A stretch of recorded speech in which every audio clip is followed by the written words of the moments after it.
table just outside the boardroom for anyone wishing to address the board. If you wish to address the board, complete a card and hand it to a staff member at the table to my right. Be sure to complete the card indicating whether the matter you wish to address is on the agenda or not on the agenda. If the matter is on the agenda, we will assume you wish to speak when it comes time to address that item on the agenda, and we will hold your card until then. All right, we start each of our board meetings recognizing a community partner at one of our elementary schools, and tonight, Ms. Bobby Singh Allen will announce our current. Oh, excuse me. Ms. Albiani will announce who our partner is. Tonight, may I go ahead? Tonight, we're honoring Mr. Mark Nunez, Elk Grove, from Elk Grove Elementary School.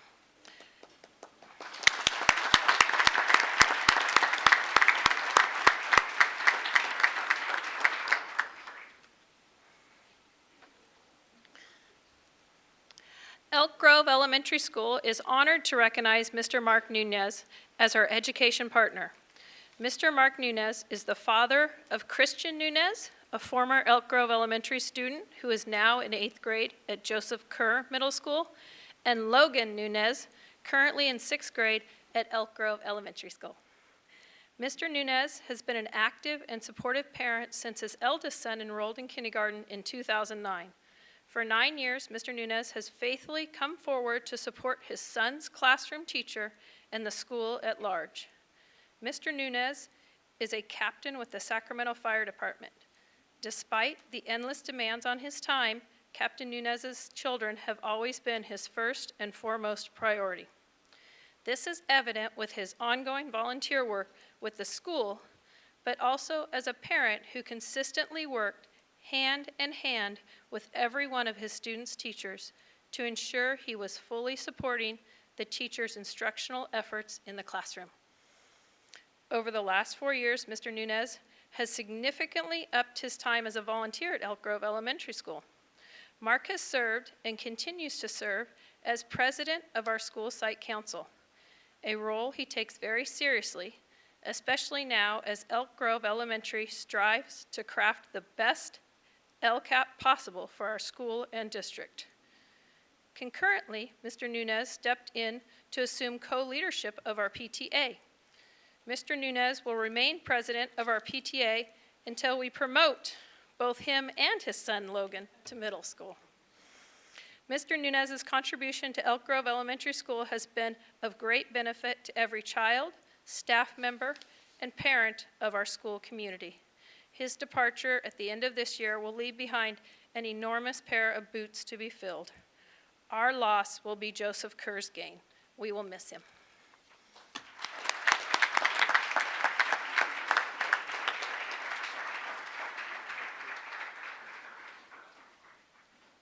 Please stand. Pledge.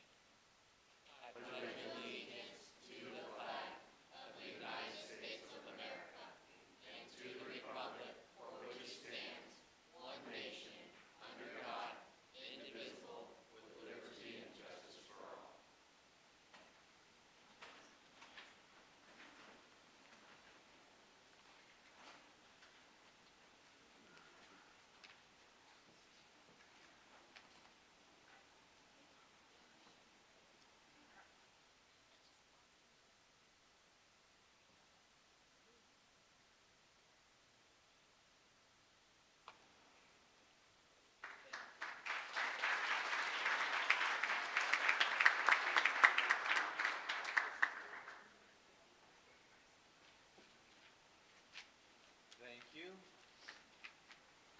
All right, now we'll begin the evening with our high school representatives, and tonight we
Good evening, President Fortuna, members of the board, Superintendent Hoffman, and Ms. Avalos. My name is Maya Moore. And my name is Armand Shergill, and we are representing the Mighty Wolfpack. Casunas Oaks has made many preparations for the 2017-2018 school year, starting with freshman and transfer student orientation, where we welcomed over 550 new students to the pack. Students received their schedules, were able to tour our beautiful campus, and participated in team-building activities led by Link Crew leaders. In addition, we welcomed over 600 freshman parents in our PAC, where they received tips on surviving their students' first year of high school. The class of 2018 began their final year of high school with senior sunrise at 6 a.m., where they received donuts and drinks while enjoying the sunrise from our stadium. We held our first rally on the second day of school, where our new rally directors of the 2017-2018 school year were introduced, and CO was able to show their Wolfpack spirit.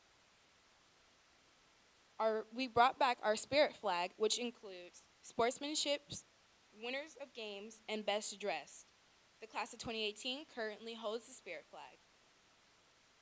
We held our first event of the school year, Kickback with the Pack, on August 18th, and over 400 students attended. There were food trucks, games, music, and activities for students to participate in. The following week, parents were able to meet and connect with their students' teachers at Back to School Night, which was led by Link Crew. Link Crew will be starting a Spirit Tent at home football games where students will be able to receive items such as pom-poms, body, and face paint.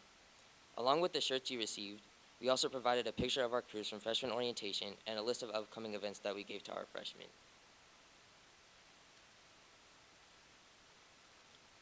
On September 8th, we held Club Rush during both lunches in the quad.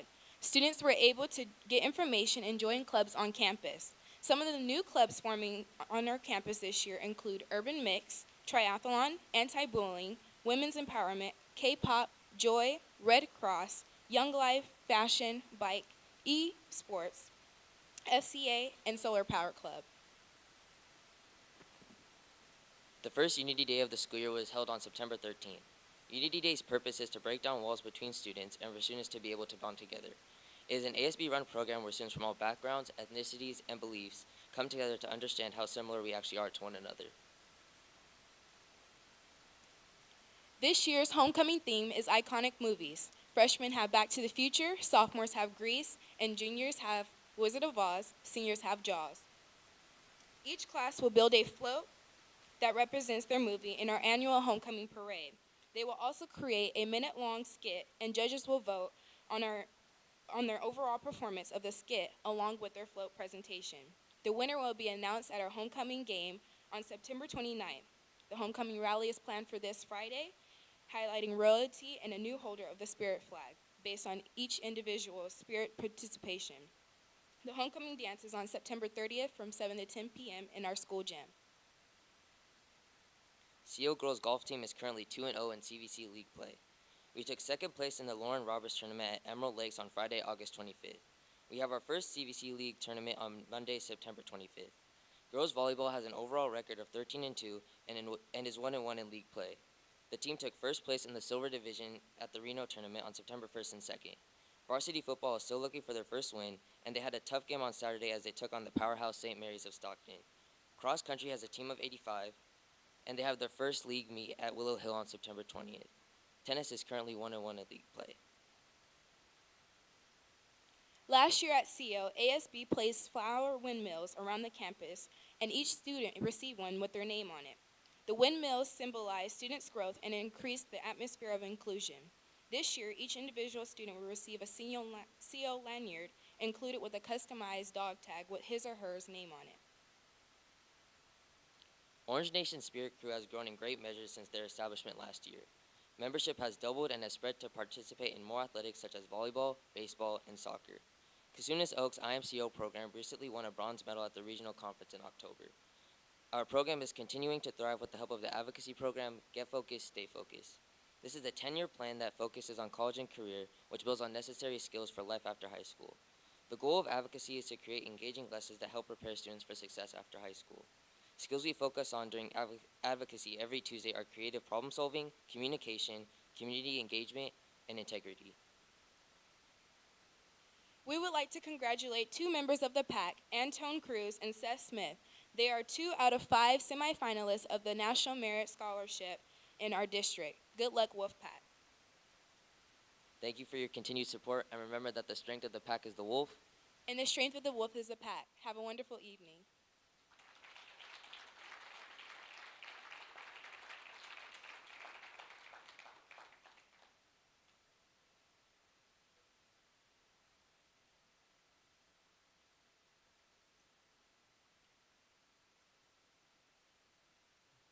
These are student representatives from Elk Grove High School. Good evening, Thank you. President Forcina, members of the board, Superintendent Hoffman, and Miss Avalos. My name is Cecily Trejo, and I am the senior school board representative. My name is Garrett Medina, and I'm also the senior school board representative, and we are proud to report on behalf of Elk Grove High School.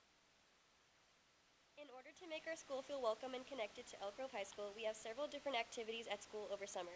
From July 17th through the 21st, from 9 to 12 in the morning, our seniors were here at Elk Grove High School painting and designing our senior steps and school mural. Our theme was the Sandlot, and our baseball field themed steps and crooked fence mural helped represent it. The seniors were able to bond over the week and give Elk Grove High School their own unique personalization. The seniors weren't the only ones here at Elk Grove High School during the summer. Our class councils were also here designing their class t-shirt. The freshmen chose to go with a Thrasher-themed shirt and designed their shirts with inspiration by Dutch Bros. The juniors designed theirs based off the movie Grease, and of course, our seniors chose the Sandlot.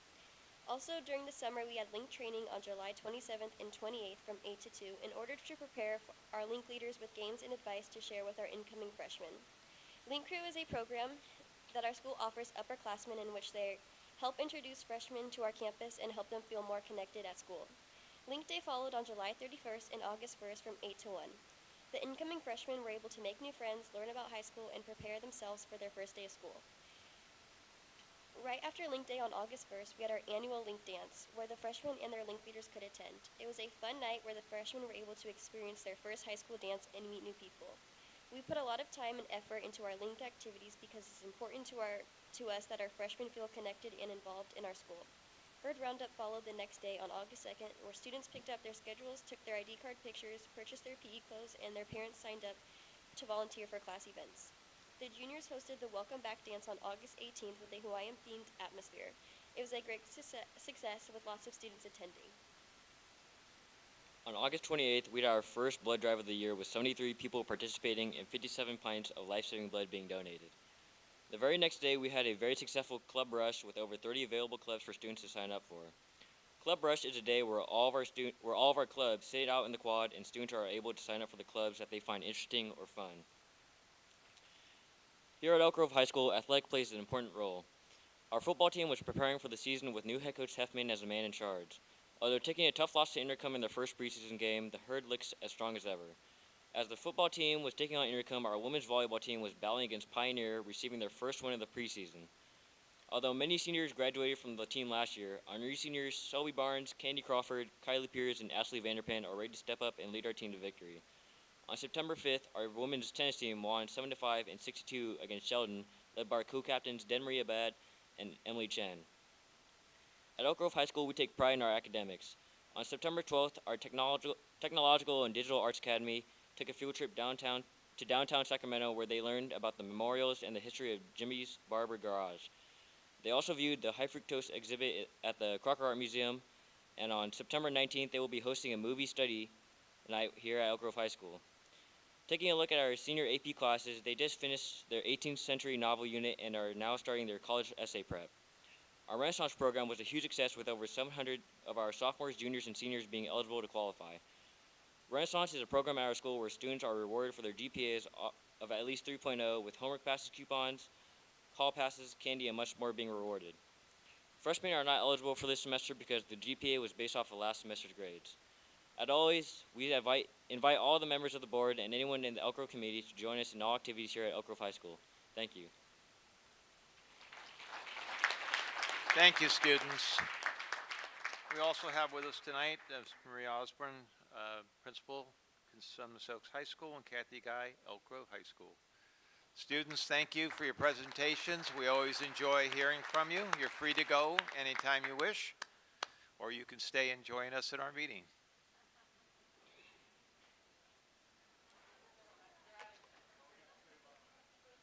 I'm going to flee.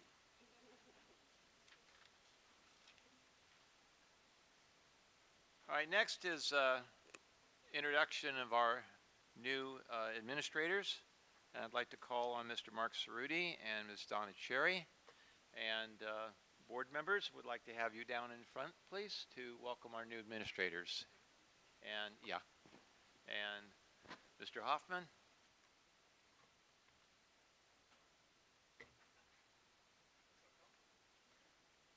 That's good. They'll come around. It's perfect. Chris, good.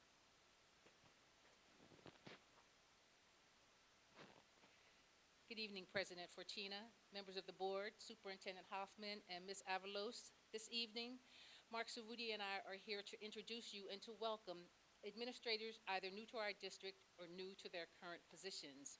So I will start with the pre-K-12, and Mark Cerruti will take middle and high school. So I'd like to start with Rob Aikman. Rob is currently the vice principal, .5 at Fite and .5 at Franklin Elementary School. He comes to us from being an instructional coach in Albuquerque Public Schools. He was raised in Canada, and he wants you to know that he just recently became a United States citizen in January of this year.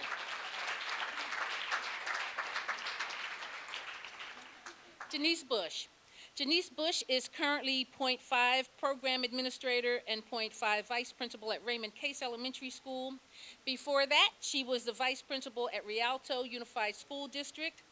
She moved here from Southern California to be with her husband, who is the president of Consumnes River College. And before coming to Elk Grove, she spent all of her life, 48 years to be exact, in one city, and we welcome her today. Congratulations. Tiara Crothers, not to be confused with Sheila Carruthers, so I have to practice those all the time. She is currently the principal of Elliott Ranch Elementary School. Prior to that, she was the principal and professional development coordinator of Calaveras Unified School District, and she likes to hike in Yosemite every single year with her sons. Congratulations and welcome. Drina Freeman. Drina Freeman is the new principal of James McKee Elementary School. Previous to that, she was the vice principal at Sunrise. She was also the vice principal at Stone Lake Elementary School. And Drina comes from a family of D's. So there's Drina and her husband David and her son Darian and her son Derek and her daughter Dawn and even the dogs, DJ and Dexter. Congratulations.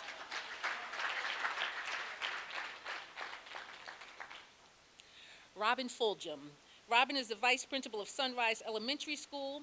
Previous to this position, she was the assistant principal of Vacaville Unified School District. She's passionate about sports. She likes the Warriors and the 49ers and the Yankees and Notre Dame, and evenings can be quite boisterous in her household. Welcome, Robin.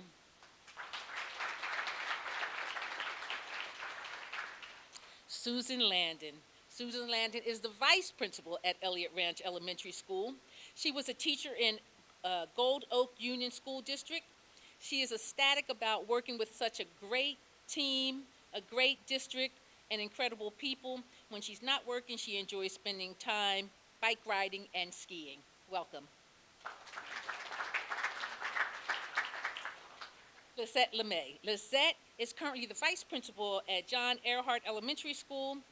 Prior to coming to Elk Grove, she was the Sacramento region coordinator of our parent-teacher home visit project. And she is a Zumba fanatic, so she'll get along well with Xanthi, and she's been an instructor for 6 years in Zumba. Congratulations, Lisette.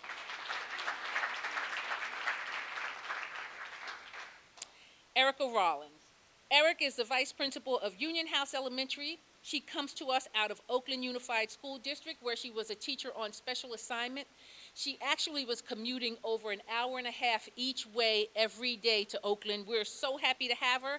And she's also noted as a local actress, and she does commercials and voiceovers since she was 4 years old. Welcome, Erica.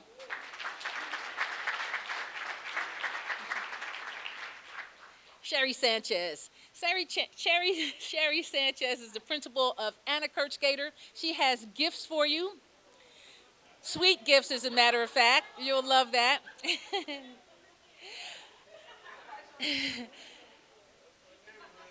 That's your neighborhood. Our superintendent likes to say that not only do we search local, national, but we also do international searches for our principal. Sherry comes to us out of Abu Dhabi, where she was a principal. She has a Brady Bunch family with 8 children, 6 boys, 2 girls, and we saw a great video of her. She was a pageant queen in her younger life, and she still has the wave and the great pageant smile. Welcome, Sherry.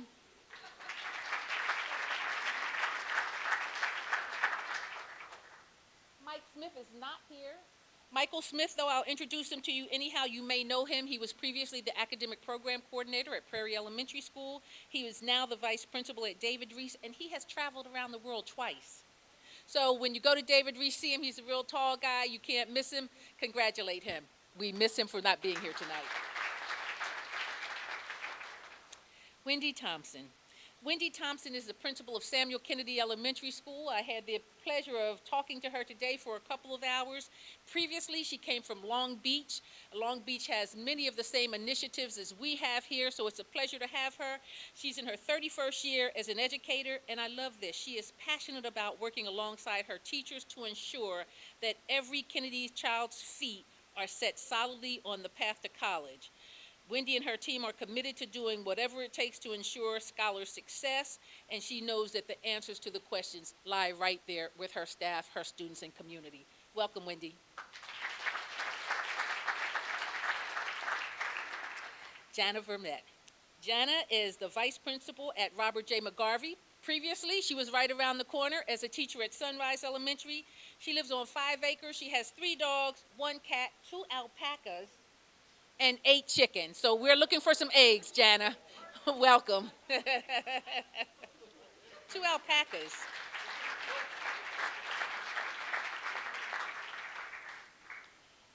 And Wilbert Vialta. Wilbert is currently the vice principal at Arthur C. Butler. Previous to that, he was academic program coordinator at Charles Mack, where he did a fabulous job. And he wants you to know that he enjoys education so much that he still talks to many of his previous high school teachers. Welcome aboard, Wilbert. Mr. Cerruti.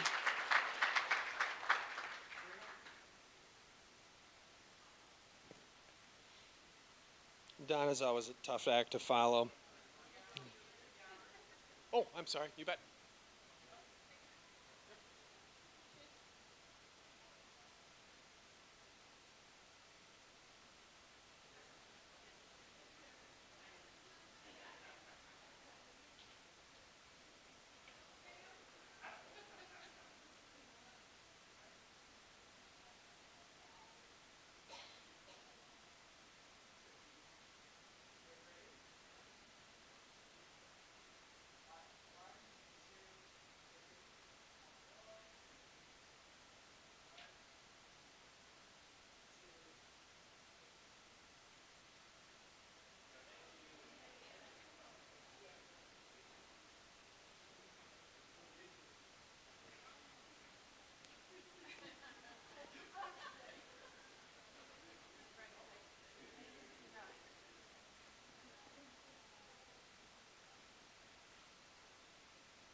And now for our secondary folks. We'll start off with Gabrielle Bree-Bahar.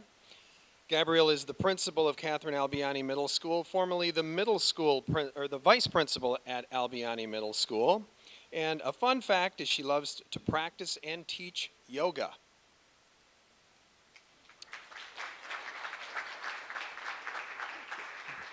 Jesse Champion, unable to be with us, but I'd like to tell you a little bit about Jesse. He's the new vice principal at Cosumnes Oaks High School, and he was a teacher in charge and vice principal at Cosumnes Oaks. It's interesting because when he was asked about a unique accomplishment, he reflected and he thought of a time when he and his friends slid down the Swiss Alps on a pizza box.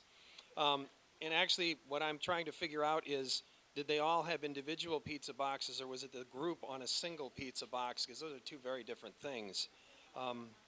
Zach Cheney. Zach is the principal at Joseph Kerr Middle School, previously the vice principal at Kerr Middle School. Zach's been a high school English teacher and a community college English teacher, and he's been was the vice principal there for 4 years. We're very pleased to have Zach in the position of principal at Kerr Middle School. Amber Clark. Amber's a vice principal at Pleasant Grove High School, previously a teacher in charge at Pleasant Grove High School, and she's a proud alum of Arizona State, where she was a D1 athlete, competed in track and field.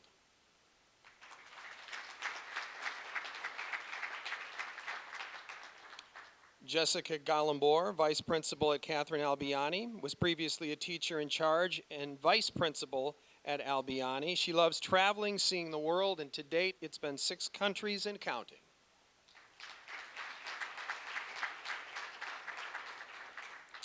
Matthew Kempen. Matt is the vice principal at Joseph Kerr Middle School, previously a teacher in charge at Kerr. And Matt's been in the district for 12 years, 9 at Kerr, and while an ag teacher at Kerr, he created an ag curriculum and program that were the first of its kind in the state.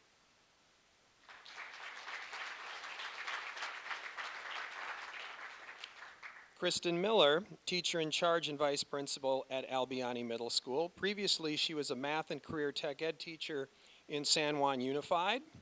She's a musician who's performed at the House of Blues in LA.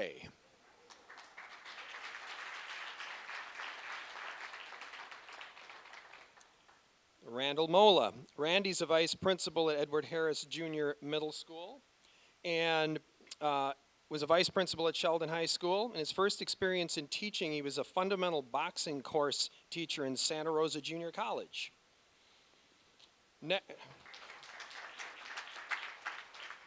is Mr. Dave Nickerson. Dave is a vice principal at Florin High School. He was a director at Natomas Unified, and it's very nice to have Dave back in the Elk Grove family.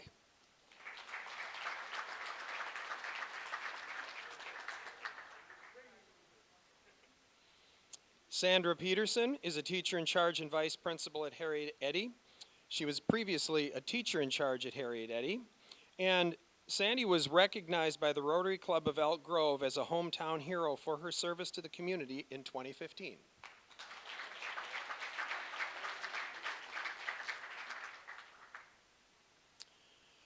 Christopher Rauschenfels, teacher in charge and vice principal at Toby Johnson, previously a vice principal at Sonoma Valley High School. He taught science at Sierra Middle School in Stockton and worked closely with NASA. He spent a week participating in night flights on the Sophia, which is a modified airplane which is retrofitted with a laser telescope.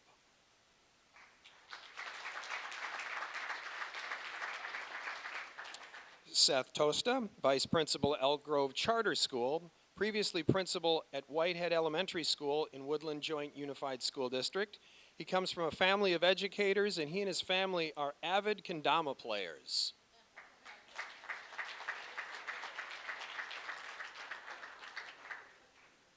And finally, Kimberly Wallace, vice principal, Elizabeth Pinkerton Middle School, previously a teacher in charge at Toby Johnson Middle School. She's taught in Elk Grove for 18 years, and we're very pleased to have her in this new position.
right, next we have a few resolutions, and the first one is Walk to School Week, October 2nd through October 6th. Then I call on Mr. Pierce.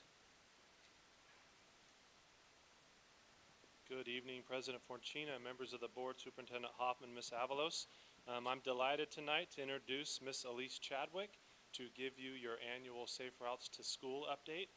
Safe Routes to School updates at the school board meeting are centered around International Walk to School Day, which this year falls on October 4th.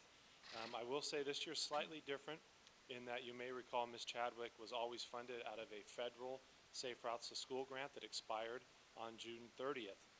So the good with the bad, what does that mean? We want to thank the board and the superintendent for seeing value in the continuance of Safe Routes to School.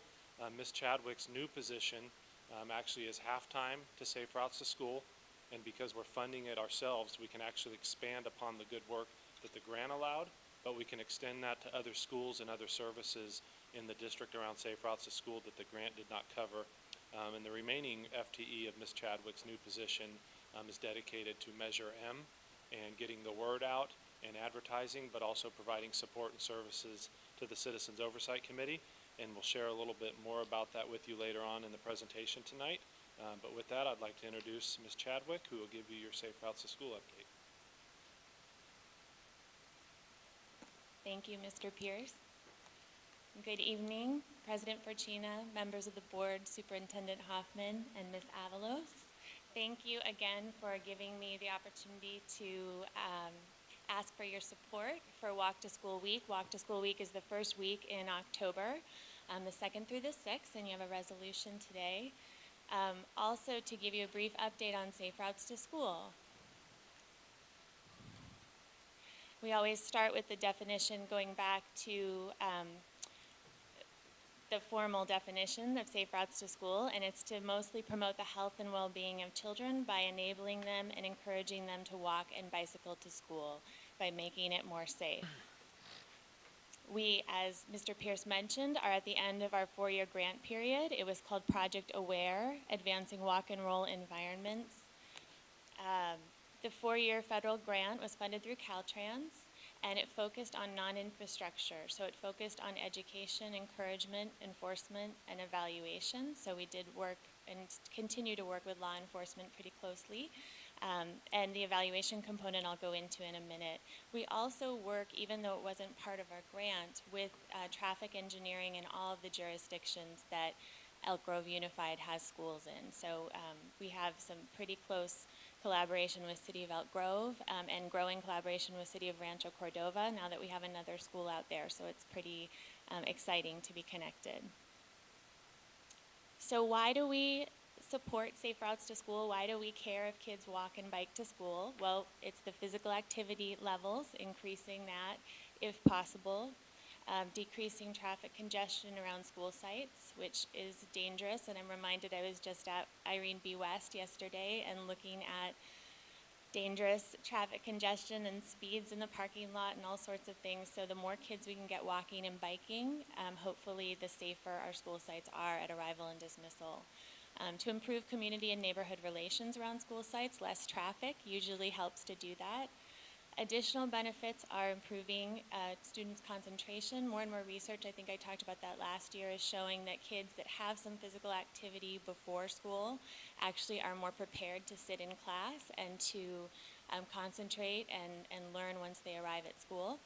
And something that I've talked to some of our principals about is that walking or biking to school at a certain age, usually 4th grade and later, can be an age-appropriate time for some autonomy and some freedom and some independence and problem solving. So there's lots of different offshoots from walking and biking to school. So our final grant report for Project Aware is in process. We do have very specific tools that we have to use that were dictated by our grant. So survey instruments. They were developed by the Safe Routes to School National Partnership. All Safe Routes to School programs that are funded through the federal grants actually have to report with these. One of them is the student travel tally, and that is administered in every classroom by the classroom teacher at the start of the day. So we did this in all of our elementary and middle schools. They ask the students 2 to 3 days of the week how they arrive to school and how they plan to go home. So that gives us some baseline data and some ongoing evaluation data about how kids are traveling to and from school. They also ask that we use a parent survey, and we did online survey administration this year in 2017 because they no longer do the data entry for us. It's all online. They went paperless. So it takes about 5 to 10 minutes to complete, and each school received a special link where parents could go and talk about their feelings about their child walking and biking to school and give us some really good data about how far they live from school. Has their child ever asked to walk and bike to school? So it has lots of information there. So the good news is that the number of schools participating in the evaluation from 2013 to 2017 did increase. So both our elementary and our middle schools, which says to me that they've heard of Safe Routes to School, they've heard of the campaign around the district, and they realize that it's something they want to know more about, and they do want to query their students.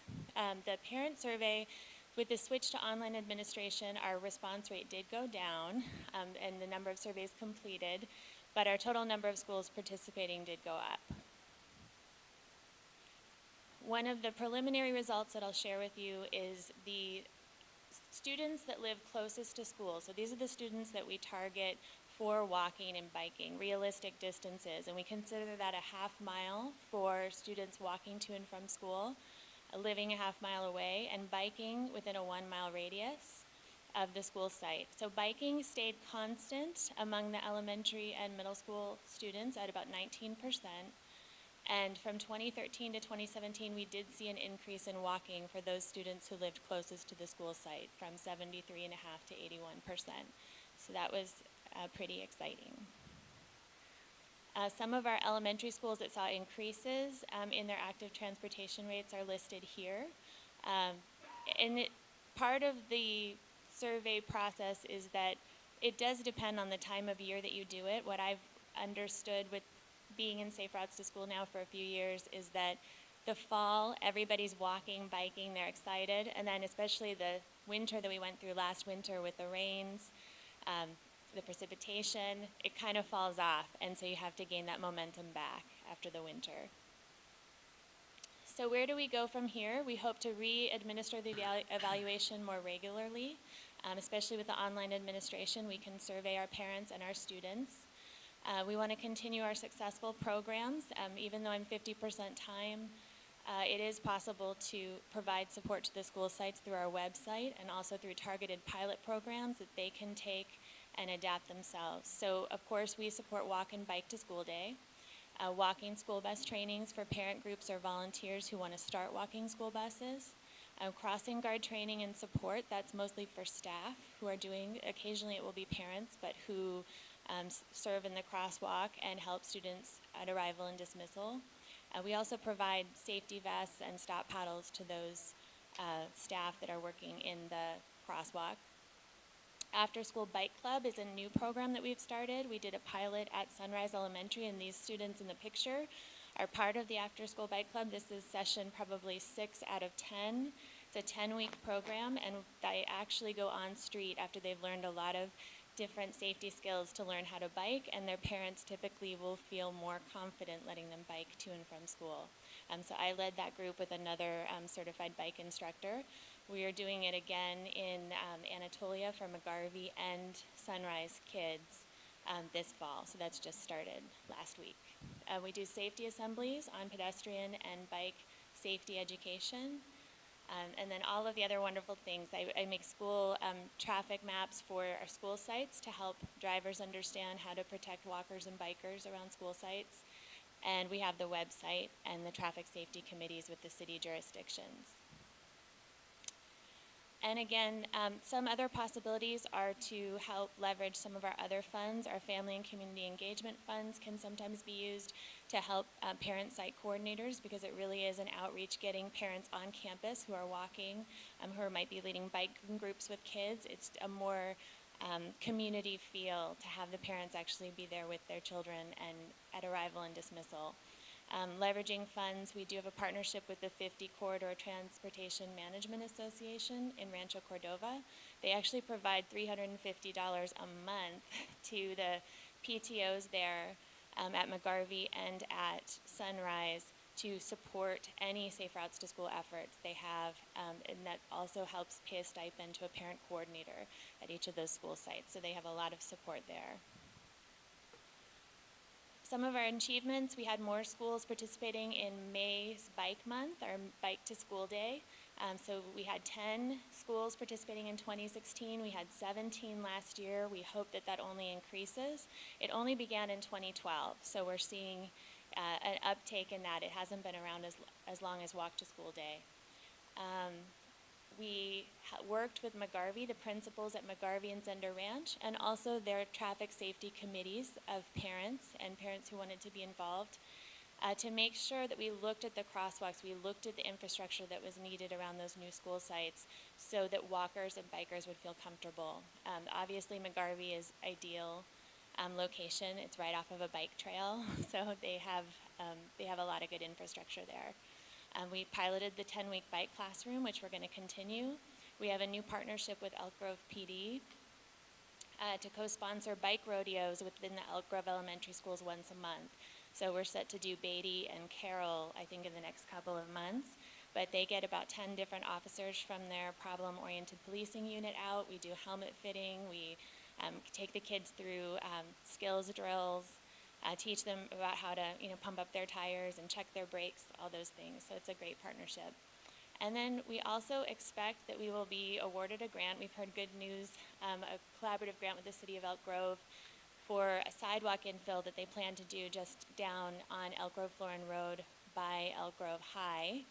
So making sure that there's continuous sidewalk over there and some bike infrastructure as well. So that would give us education and outreach funds for Markhofer, Kerr, and Elk Grove High School. So Walk to School Day, you all have a list that was set on your desk over there with all the activities that have been reported to us from the 42 elementary schools. We hope that you will join us. It's Wednesday, October 4th, and the schools really go all out for Walk to School Day, which is amazing. I come to the school sites and it's not just, a little bit of music and, high five. Many of them have complete health fairs, walking, running events at the school site once kids get there, organized walking school buses out in the community. And so I think it's a morale boosting activity, it's a physical activity event, and it also gives parents a chance to try walking to school. And hopefully some families feel that it's more feasible than they had thought previously. And we also have many resources on our website. And that's just the screenshot of the home page, but we have a complete Walk to School Day page there where schools and parents can go and download banners, flyers, all sorts of information to help them plan their events. And that is the update. Any questions? Thank you. Nancy. Thanks for a great presentation. So first, I'll start with the easier question. What exactly is a bike rodeo? A bike rodeo is an event where you chalk out skills drills, so things like teaching kids about right-of-way, teaching them just simple things about starting and stopping on their bicycle, hand signals that you use on a bicycle. So giving them a fun way to learn some of those skills. We also usually will have balance bikes available for kids that don't know how to ride, and so there's usually a station, if we have enough staff, where we can help kids hopefully begin learning how to ride. Excellent, thank you. So I think I heard you say that going forward, you're going to use the online parent survey only due to cost. Yes. Is that accurate? It's partly due to cost, it's also partly due to staff time, because now we would have to data enter. In the past, the National Center, we would send them to them, and they would do all the data entry, but we don't have that luxury anymore. They do it only online, and they don't do the data entry. Yeah, and I understand data entry is staff time, and staff time means the cost of the project goes up. But this is an issue we've encountered with a lot of other surveys that we administer, and it seems like there was a pretty steep drop-off when we moved to online only for this project. So I'd encourage you, in conjunction with the budget process, if you could maybe cost out what it would cost for someone to do that data entry and just run that up the flagpole, because, at least that way we'll make a decision eyes wide open and have the option of getting a more representative sample. Right, I appreciate that comment. Okay, thank you. Bobby? Just some comments. I don't have any questions. Well, actually, I do think I have one question. First and foremost, I think this is great work. I like that we are increasing our percentages of walkers and that it's pretty even for bicyclists. I know it's always the challenge as a parent letting our children go at those early years, and I was very guilty of that myself. But that magical fourth grade, I gave in and let them go and trusted my children with the community. So, and never looked back since. It's been wonderful, and I think we do an excellent job as a district. My question, I know that for the Traffic Safety Committee, I just want to recognize that we had our 2x2 with the city of Elk Grove a few weeks ago, and it was recognized as an excellent committee where great work is done. So I just wanted to recognize you this evening for being a participant of that. And I also see that it's also with the city of Rancho Cordova. Do we have any plans with the city of Sacramento at all? I hope to have something similar with them. We do not have a regular meeting. I do contact them, so in the case that I mentioned of Irene B. West yesterday, I will contact and talk to their bike ped coordinator who I know there and see if there's any ideas that she has if infrastructure isn't going to go in soon. But it would be nice to have a regular meeting where it's not always crisis or acute or problem-based. Exactly. Yeah. Okay, that's it for me. But thank you for all the good work. Thank you. Crystal, you have any questions? Just more comments. Thank you for the information you shared. It's very informative, especially learning about the different things that are being done and the tools. Also, the bike club that started. I'm happy to see that on there, as well as the evaluation tools and the survey. I always think that data is so important to collect for our students and our families. Thank you. Good. Tony? Thank you very much. Very good report. Do you meet with also safe neighborhood committees? We have had the neighborhood associations on our walk audits. When we've done walk audits at a school site, definitely their perspective is very important. And I would think it would be great to maybe have them as well at the Traffic Safety Committee meetings. We have not had representatives from those groups to date. Okay. And also add the county, please. Yes, Thank the you. county as well. Okay, thank you. Chet? Good report. I had no questions. I think Ms. Bobby Singh Allen asked, I had the same question about Sacramento, the area of Sacramento, where our schools are. Yes. You mean, will we have a traffic safety Yeah. committee? Yes, that's something that we'll definitely work on getting. We do have communication, like I mentioned, with the city traffic engineers and with the bike ped coordinator, but we don't have a regular standing meeting. And I think now that we've seen the success of the model in Elk Grove and we're seeing it take off in Rancho Cordova, it's just wonderful to have access and to know who the players are on a regular basis. It would make perfect sense to translate it to Sacramento. Okay, thank you. It's a great report. I love the program. My only suggestion is when you're trying to expand your survey, possibly to offer it at an on-site event. So if they're having a back-to-school night, for you to have a booth where someone could take it that doesn't have possibly a computer at home or easy access. That is to a put great those out, suggestion. or to put them out in the morning at drop-off. Lots of parents, especially kindergarten parents, will stand around, I know, and wait for their children. That's not the age you're after, I get, but a half day Oh, yeah, we brings in wanna know huge about people. kindergartners, too. But they're not the ones walking all the time. But those are just some suggestions whenever you've already got that group gathered, to And try I to think capture it on a maybe do it in the Chromebook. fall, so that when parents are fresh and there's back to school and it's not the spring burnout. The grant required us to do it within the last 3 weeks of the program, and I think that's a hard time of year. Yeah, it's a great way to advertise it at the same time. Thank you. Okay, we have one more question here. What about, Reads on Watch, I mentioned Neighborhood Watch, like for instance, in my neighborhood, it took us a year to get speed bumps because of speeding of, cars going where the students walk. Is there part of the survey on that issue regarding, do you notice a lot of? There definitely, it asks parents, not the students, but asks parents what are the factors that have been deciding factors in them allowing their child to walk or bike, or those parents who don't allow their child to walk or bike, what are their deciding factors? And traffic infrastructure, speed of traffic around the school sites, and distance from school, I think, are the three largest concerns, followed closely by violence and crime, or perception of violence and crime. So that's definitely a concern. For parents and for the program promoting walking and biking. It does take a long time to get new traffic infrastructure in place. So often the best we can do is document, write it up, and if they have funding at the county or the city level, they will hopefully be able to use our reports as a priority. In Rancho Cordova recently, we had a parent who wanted to get speed bumps near McGarvey, and that is completely possible, but they have a process called the neighborhood traffic management program, and they have to apply. They have to get a certain number of signatures of the residents along that route. So it is kind of a methodical process. It just doesn't happen, in a week or two. Right. Well, it took us a year, and like you That said, sounds all right. kinds of signatures. Yeah, sounds right. Okay, thank you. Call for motion to approve Resolution Number 14, designating October 2nd through the 6th, 2017 as Walk to School Week. Moved by Ms. Singh-Allen, second by Mr. Perez. All in favor? Aye. Aye. Opposed? None? Approves. Thank you. Thank you. All right, Character Education Month. Mr. Cerruti.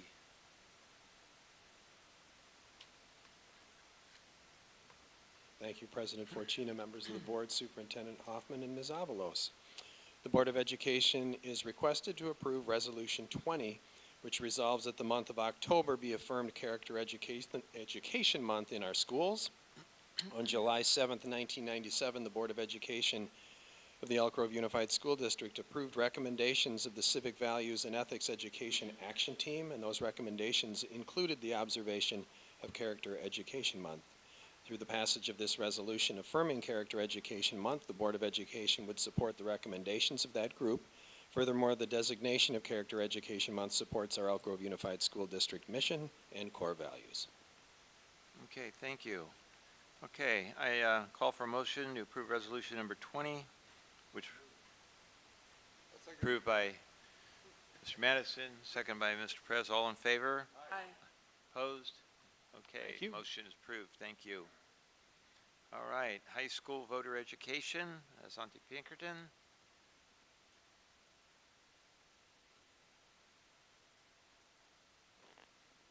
Thank you. Good evening, Board President Carmen Fortuna, members of the board, Superintendent Hoffman, and Ms. Avalos.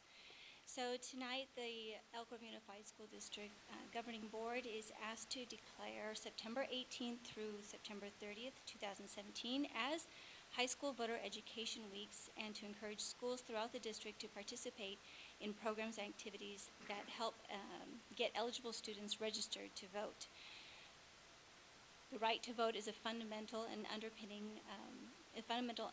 of democracy, one that must be personally cherished, practiced, and championed as a critical civic duty. As well, voting is a cornerstone of a free and peaceable society that allows individual and community expression as to who will rightfully lead a particular body of the governed. So we are also asking that you encourage others to become informed and passionate citizens committed to being active voters once they reach voting age. Thank you. Okay, I call for a motion to approve Resolution Number 22. So moved. Okay, moved by Bobby Singh-Allen and second by Ms. Chavez Espinosa. All in favor? Aye. Opposed? None? I do have a Passes. quick question regarding that.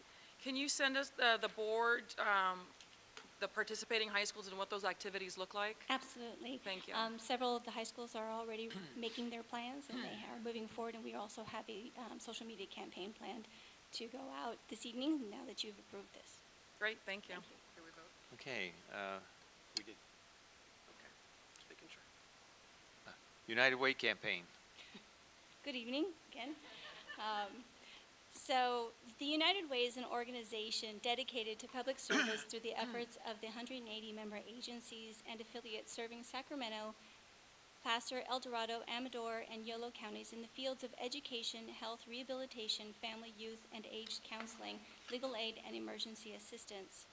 So the board is therefore asked this evening to proclaim the period of time between October 1st and October 31st, 2017 as the United Way campaign. It's the only endorsed effort within the school district, and urge all community-minded citizens to give to the United Way their full support through financial and/or other voluntary means. Thank you. Okay, I'd like to call for motion, approve resolution number 21. Approved by Mr. Madison, second by Ms. Salviani. All in favor? Aye. Opposed? None? It passes. Thank you. Great, thank you. When we send the communication out, we'll also include those particular relief efforts that the United Way is also supporting for all the hurricane relief. Thank you, Dante. Okay, no student expulsion transfer recommendations tonight. So we will move on to public comment, and we have a few blue sheets that have been submitted. I'd like to remind the people speaking tonight, you have 3 minutes to speak. The Board of Education will not enter in any discussion with you following your comments. So the first one, Lily Devaney. Devaney?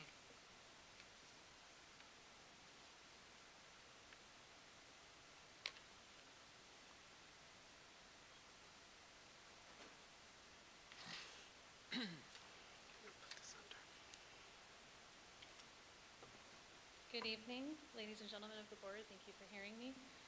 I appeared before you back in January regarding my son being bullied at one of our middle schools and how the administration did nothing to help him. I implored you to do something to not only help my son, but other victims of bullying. I had a lot of support that night, and as a lot of other parents spoke about their children's experiences with bullying in our district. Tonight, I come to you in support of my friend, Summer Thomas, who was here to support me back in January, and her children. Last week, before the racist hate crime that happened here in Elk Grove, her son was bullied at school. He was spit on, which is not only gross, but rather dismissive and degrading to do to someone. And the school handled it amazingly.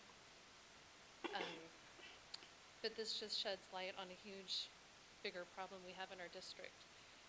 Because, unfortunately, this is not the first time that her children have been racially bullied. The names they've been called, the verbiage that has been used, while not profane, has been derogatory and wrong. Her story is just one of many. Racism in our schools isn't isolated to just one incident. I'm well aware that the kids that use these slurs learn them from somewhere. Sadly, that place is usually at home. I know we can't tell parents how to parent, but we can teach our students while we have them at school that this behavior is wrong. Suspending a child for using the N-word or anything like that is a temporary Band-Aid on a huge wound. We need some sort of program to not teach tolerance, not teach acceptance, but to teach unity and equality. To teach our kids that it doesn't matter what color you are, or where you live, what kind of car your mom drives. We're all humans and deserving of the same respect. Every one of our children should go to school feeling safe and not scared of being bullied. I recognize that you guys heard me the last time that I spoke. And now we have the PBIS program, among other things. And my son is doing well, in case you were wondering. But I'm here to tell you, as a Caucasian female, as a parent, as a community member, and as a human being, there is more work to do. Thank you. Thank you.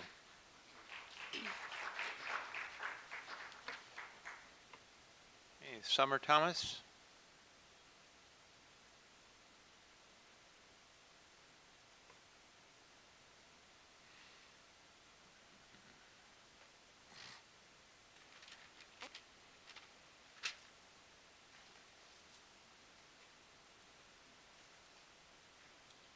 Good evening. My name is Summer Thomas. I'm a parent, community partner to the district, to the board and the district, and I'm a state employee employed here in Elk Grove. I come to you this evening asking you to give your attention and resources to the issues surrounding race relations and the negative effects they have had on many children enrolled throughout our district. The district has been very responsive to my individual needs. However, not every student has me as a parent. It takes a village, and for this, I stand before you. I have 4 children educated throughout your district and within the city lines, 3 which are currently enrolled, and my daughter has recently graduated from Cosumnes Oaks High School and is enrolled in San Francisco State. Most recently, my son was spat on at school, and I was later told my oldest son was spat on 2 weeks prior by the same child or student. All of my children have had experiences within this community as it relates to race, as well as some of their peers. For those that have not been affected by such issues and are able to trust the community with your children, I am happy for you and your children. However, this does not mean the issue doesn't exist. Every child has the right to attend a school where they are understood and well represented. If not represented in the sense that educators and administrators look like them, at least let the educators and administrators' mindset reflect that. A paraeducator should not be on campus calling students out of class and the teachers have no knowledge of who this person is. It should not be assumed that a student does belong in an honor class just because they're African American. Meanwhile, every other non-black student is not questioned when they enter the classroom. A student should not be escorted out of a graduation for representing his or her heritage by wearing a stole and/or a piece of fabric. A student shouldn't be made to feel bad for not standing for the Pledge of Allegiance and/or the national anthem when it is against their cultural and religious beliefs. A teacher should not inform them that they are disappointed in them, and then the student goes against their faith out of fear of not being selected for leadership roles in the future. A student attending a school displaying a Confederate flag that has a negative connotation and is deep-rooted in hatred. The representation of a Confederate flag to me is a lot more distracting than a girl who has her shoulders exposed. And I feel like more attention needs to be paid to that. The schools represent the community and the community represents the schools as there is a direct intersection of the two. Our schools have produced many of the residents in this community and will produce future residents. Are you happy with the outcome? Are you comfortable with what you have seen and heard? It is time for the district to work with the city to make certain that the children we educate are a great representation of our community and vice versa. One cannot happen without the other. Thank you. Thank you.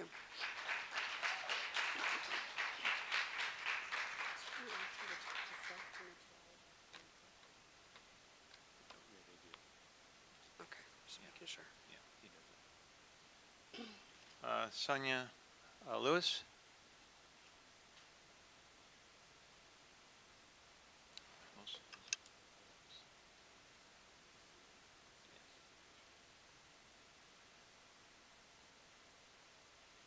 Good evening, Board.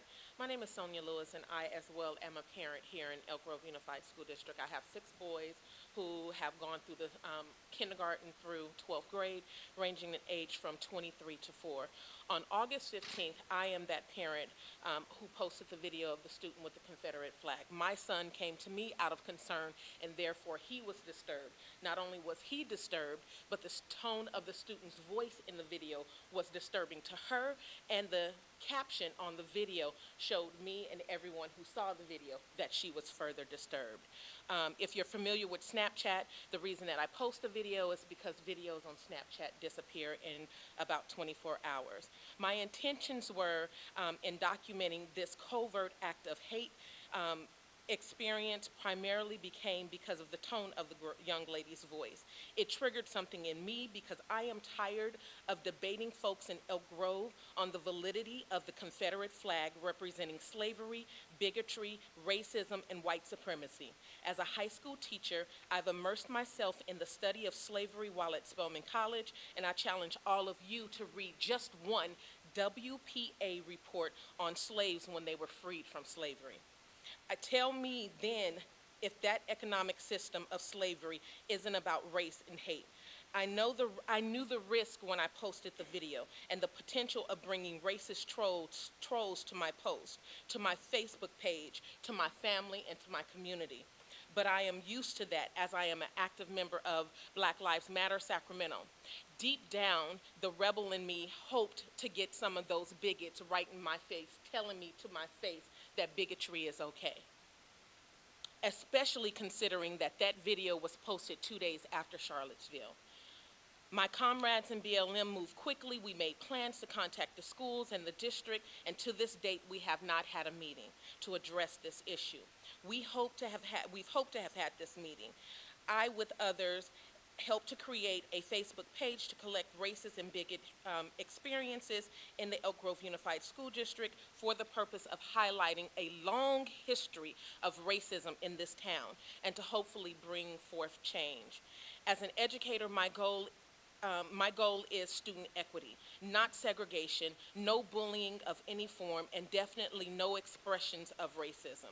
According to several administrators, the discretion with regards to this policy on hate symbols is hinged upon one's determination of a disturbance. And if disturbance is very subjective, there's a problem. That young lady was disturbed, my son was disturbed, I was disturbed. I would ask you to think about these final things. We can be white supremacist sympathizers or not. We can accept domestic terrorism or not. The choice is not just yours as the school board, it's ours, the parents, the students, community members, and we want change. If I could read every testimony of experience that was posted from my post. Ms. Lewis, you're over your time. Can you wind up? Okay, thank you.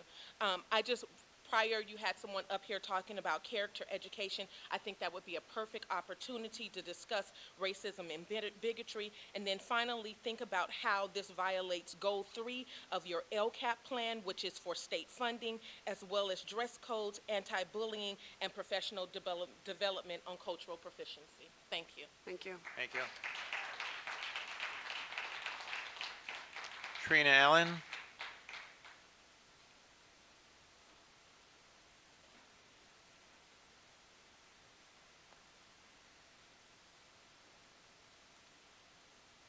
I appreciate you taking the time to listen tonight. Good evening, I'm Trina Allen. I've been teaching special education at Cosumnes Oaks High School for the past 8 years. I'm also an ally to Black Lives Matter Sacramento, and my daughter is in her 3rd grade at Jesse Baker School. As educators, we know that learning, evolving, and meeting individual and community goals, finding joy, finding meaning, these all happen in places of personal and collective safety. It is our job to make sure all our students feel safe, and if Black or brown students feel targeted by racist propaganda, then we must uplift their voices and end any hate speech or violence that they have endured. If our students, especially white students, are perpetuating a culture of fear, a denial of historic systemic racism, or otherwise promoting an agenda of hate, then we are being called to do our jobs better. I appreciate EGUSD's commitment to equity. I have personally worked with Sanja, Tony, and Shar, and have been impressed with this board's willingness to approve unprecedented policy promoting diversity, inclusion, and justice. And not but, and, in light of national and local anti-Black racism, equity isn't enough. We need a commitment to disavow white supremacy. The Confederate flag does represent the South and South states' rights, specifically the right to beat, rape, enslave, and murder Black community members. This is not something children should be looking at. On this particular topic, we need a clear, hard no from you. On all hate speech, we need a clear, hard no from you. It is not clear. No one should be wearing the Confederate flag as propaganda.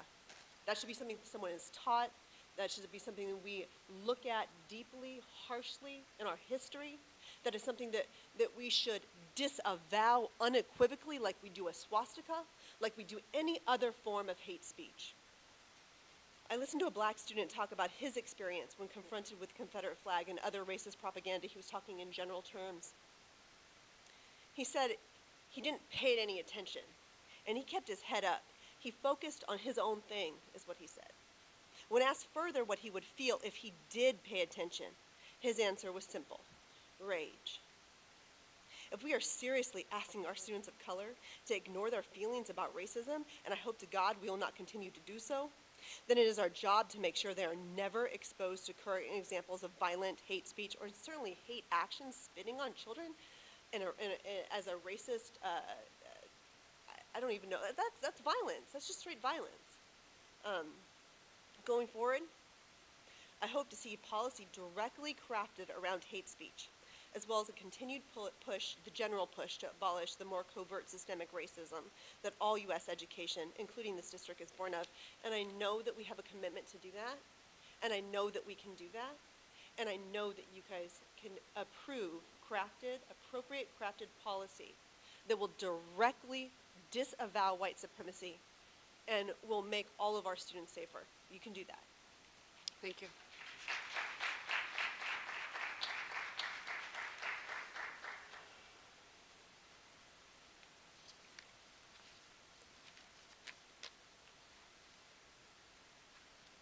Yeah, that's all of them.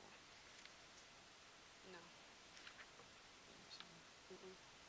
Okay, Sherry Wilson? That's five. But I had five. Yeah, I counted four.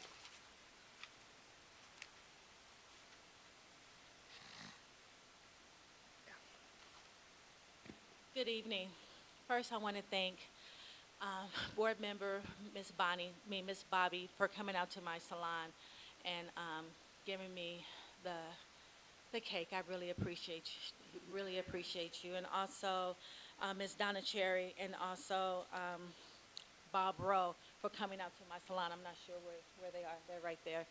I own Dream Girls Fine Hair Imports and Salon, and I'm the lady who the racist note was put at my door. I also have 7 children that is spreaded all across Elk Grove Unified School District, from Elk Grove High to Wasatch Kerr, Elk Grove Elementary, Sheldon now, and Monterey Trails. I am a blended family. Tuesday morning, we walked into my salon, and my stylist saw a note. And the words that was in that letter was it was hurtful. It wasn't the first time. It wasn't a second time. It wasn't even a third time. I received phone calls telling us to get out of town. I received people walking up and down the street, including kids, opening up the door and calling us niggers. It's hurtful. And I feel like we're not doing anything about it with our school district or the city.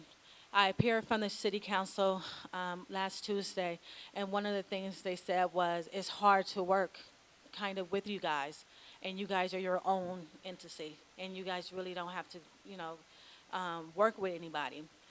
I know this situation has been brought to you before. My kids go to Elk Grove Elementary, and our principal don't stand for that, Mr. Nevis. So anytime we have any issue, he stands up for us. But when you go to other schools, other high schools, even Elk Grove, Kerr, it's not that simple. They don't hear us. They don't hear our kids complaining. They don't hear the racial issues. They just pass it. They sweep it underneath the rug. And we have to stop that. We have to work together. So I'm here to ask that you guys work with the city. We are planning a town hall discussion. It starts with our kids. I also want to know, I had a conversation with one of my clients who go to Elk Grove, and they said that they were sitting in front of a student with the Confederate flag.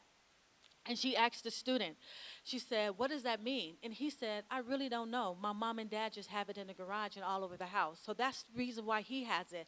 So that tells me that sometimes some of these students who have these flags on their backpack, they really don't understand what it means. And if we educate them and let them know what it means, they may opt out to wearing it. We have to show these kids exactly what this means. And if we don't have this conversation at school, where are we going to have it? We're going to raise these other kids who's ripping up and down Elk Grove Boulevard with these flags, calling me niggers, calling us out our name, putting signs on my doors, and we end up creating adults that pass on hate.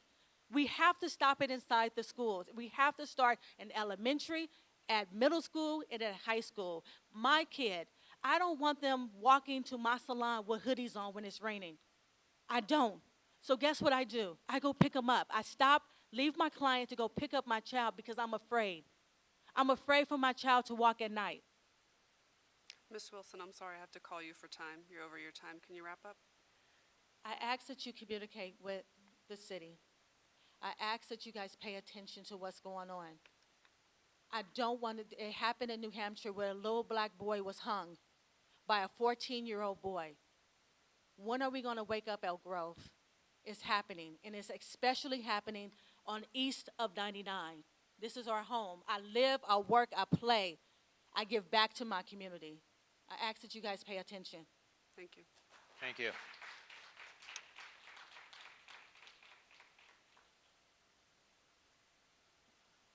All right, moving to consent agenda. Ms. Travis Espinosa. Mr. President, I move items 1 through 20 of tonight's consent agenda. Okay, we have a motion to approve consent agenda. Second? Second by Ms. Bobby Singh Allen. All in favor? Aye. Opposed? Okay, it passes. Thank you. No LCAP update tonight. No budget update. He's already standing. Facilities update. Mr. Pierce. Thank you again, President Fortuna, members of the board, Superintendent Hoffman, and Ms. Avalos. I am happy to introduce Ms. Susan Bell, who is your Chief Facilities Officer, and we come to you tonight. We've had a lot of work underway since the success of Measure M, as you well know, and we're going to give you an update tonight on not only completed projects, but active projects and projects that we're planning for the second phase of the initial bond sale with Measure M, and I'll wrap up on some other statewide issues at the conclusion of the presentation. Texting to say do something. To meet with them, to let them know we're doing something.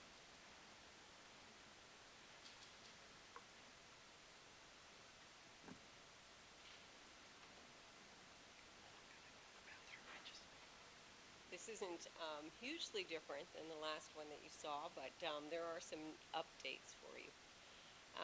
As I mentioned last presentation, we did have some critical roofing issues, and I've added a few photographs here so you can kind of see the things that we deal with when we have a roofing problem.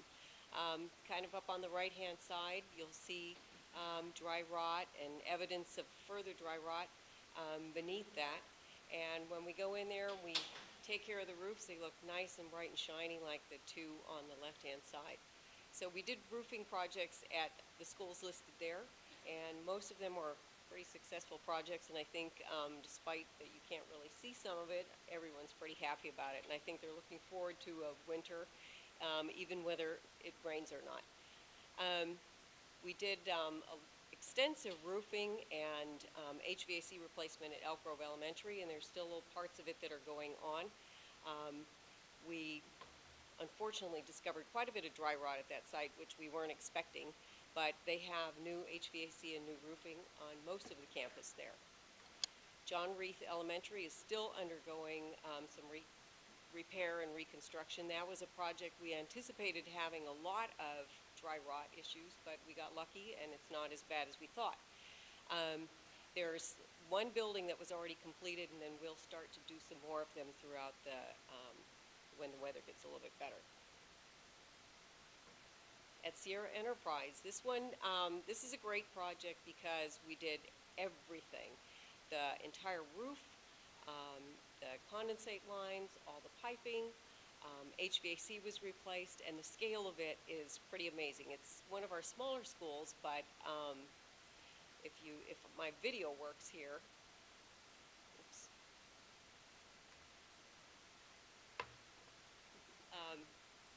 The video gives a demonstration of, there we go, of the scale of when we come in and we do a full HVAC and roof replacement, it pretty much takes the whole site.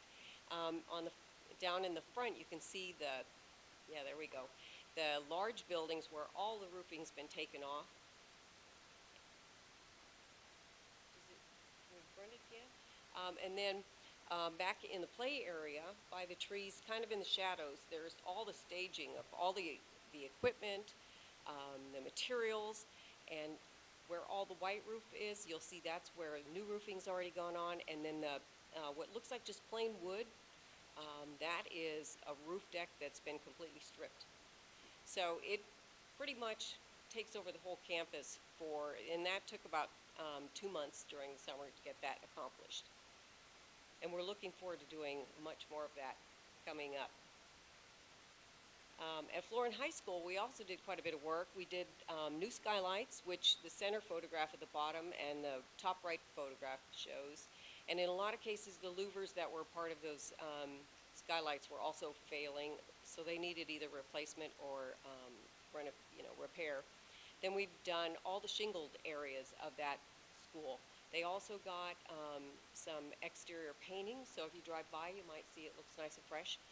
And in the summer coming up, we will do the flat part of the roof and put new HVAC on that campus.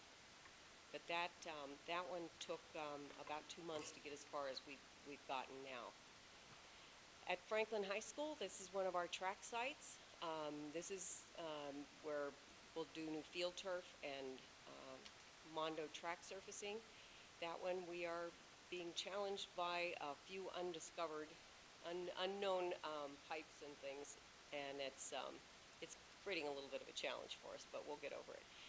Laguna Creek, same thing. We've got a track project going there.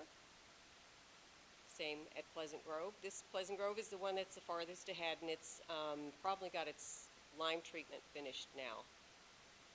Valley High School, again, this is just turf, because if you look in the lower photograph, you'll see where we already have a track there, and they built a little bridge so that it can carry the materials and stuff over the track without damaging it.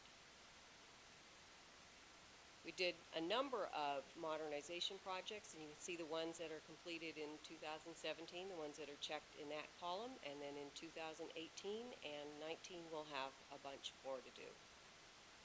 At James Rudder, the last photographs that you probably saw of this, we had the fire damage, and it is well underway getting restored. We are also working on the planning for a new science building. That's already in the planning, and we'll hopefully be able to get that into DSA before the end of the school year. Here's more images of the turf and track projects, and this has been in some ways kind of fun. You can see in the middle photograph we've got some of our EGUSD staff trying to help out where they can. The contractors are uncovering things that we didn't expect, and our staff are getting in there and doing what they can to help out. In 2018, we've got a list of critical roofing projects, and they're listed there. There's one that M&O says is pretty significantly a worry for them, so we're going to try to do Samuel Kennedy during November. There's actually a break, and there's a week of half days, and if we get lucky and we get a contractor who's willing to take that on and willing to maybe tackle the weather, we're going to take that on in November, and hopefully it'll work out well. If some of the contractors get scared, we may not get any bidders, so we're going to give it a try. Then we've got a bunch of modernization eligible projects, and we'll be working on those, taking a look at what needs to be done at those school sites. And we're finishing up our Prop 39 projects for the grant that was already given to us. And so at the elementary schools listed there, we'll be doing quite a number of HVAC replacements. At Eddy, Jackman, and Kerr, we'll also be doing HVAC and roofing replacements, and same thing at the high schools. Elk Grove High School will be undergoing a major roofing and HVAC replacement during the summer. And then there is some additional money that we can possibly get from Prop 39, so we're working with SMUD to do the audits for a couple of other sites that have modernization eligibility, and if we can, there's a number that need roofing, and while we're doing roofing, we're going to see if we can get maybe some Prop 39 funding so that we can do the HVAC at those school sites as well. And we have a deadline of January to get that work completed and see if we can get some additional funding for that. Let's see, in 2018, we'll see Union House Elementary, new roofing, and HVAC go on. And then we are starting our district-wide shade shelter project, and those are the school sites that are listed. We're right in the process now of soliciting from different vendors to get some really great pricing, hopefully, since we're doing so many. And then other projects and what may come up, providing funding is in place. The new Franklin Elementary School, it's a possibility. And then we are also going to be doing, within the next couple of weeks, putting out an RFP for the turf and track project sites to put a scoreboard in there. And we've got lighting upgrades. That'll be a project that's managed by probably M&O. We're just going to purchase gym lighting and then install LED gym lighting at the schools that are listed there. We're getting very close to launching the Measure M website, where you'll be able to go to the website and see different images of images of projects that we have going. We'll be updating those routinely, and it'll start to get pretty exciting as far as construction activity. Next summer will be really busy for us. And then Mr. Pierce.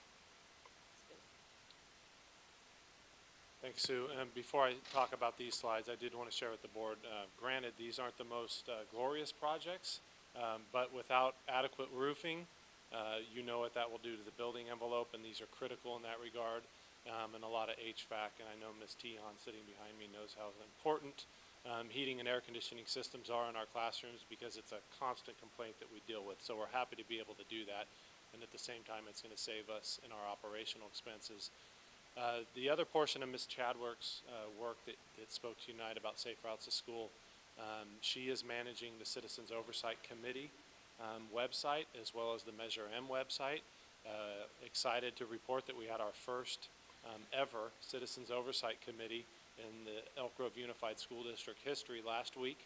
It was a great meeting. I'll tell you that Mr. John Shook was nominated president of the Citizens Oversight Committee, and Mr. Felipe Martin will be the vice president of the committee, and Elise Chadwick was nominated secretary of the committee. So she's going to take on all the posting requirements and the meeting minutes. We're going to have another meeting in October, and we'll continue to have those moving forward in the future, obviously.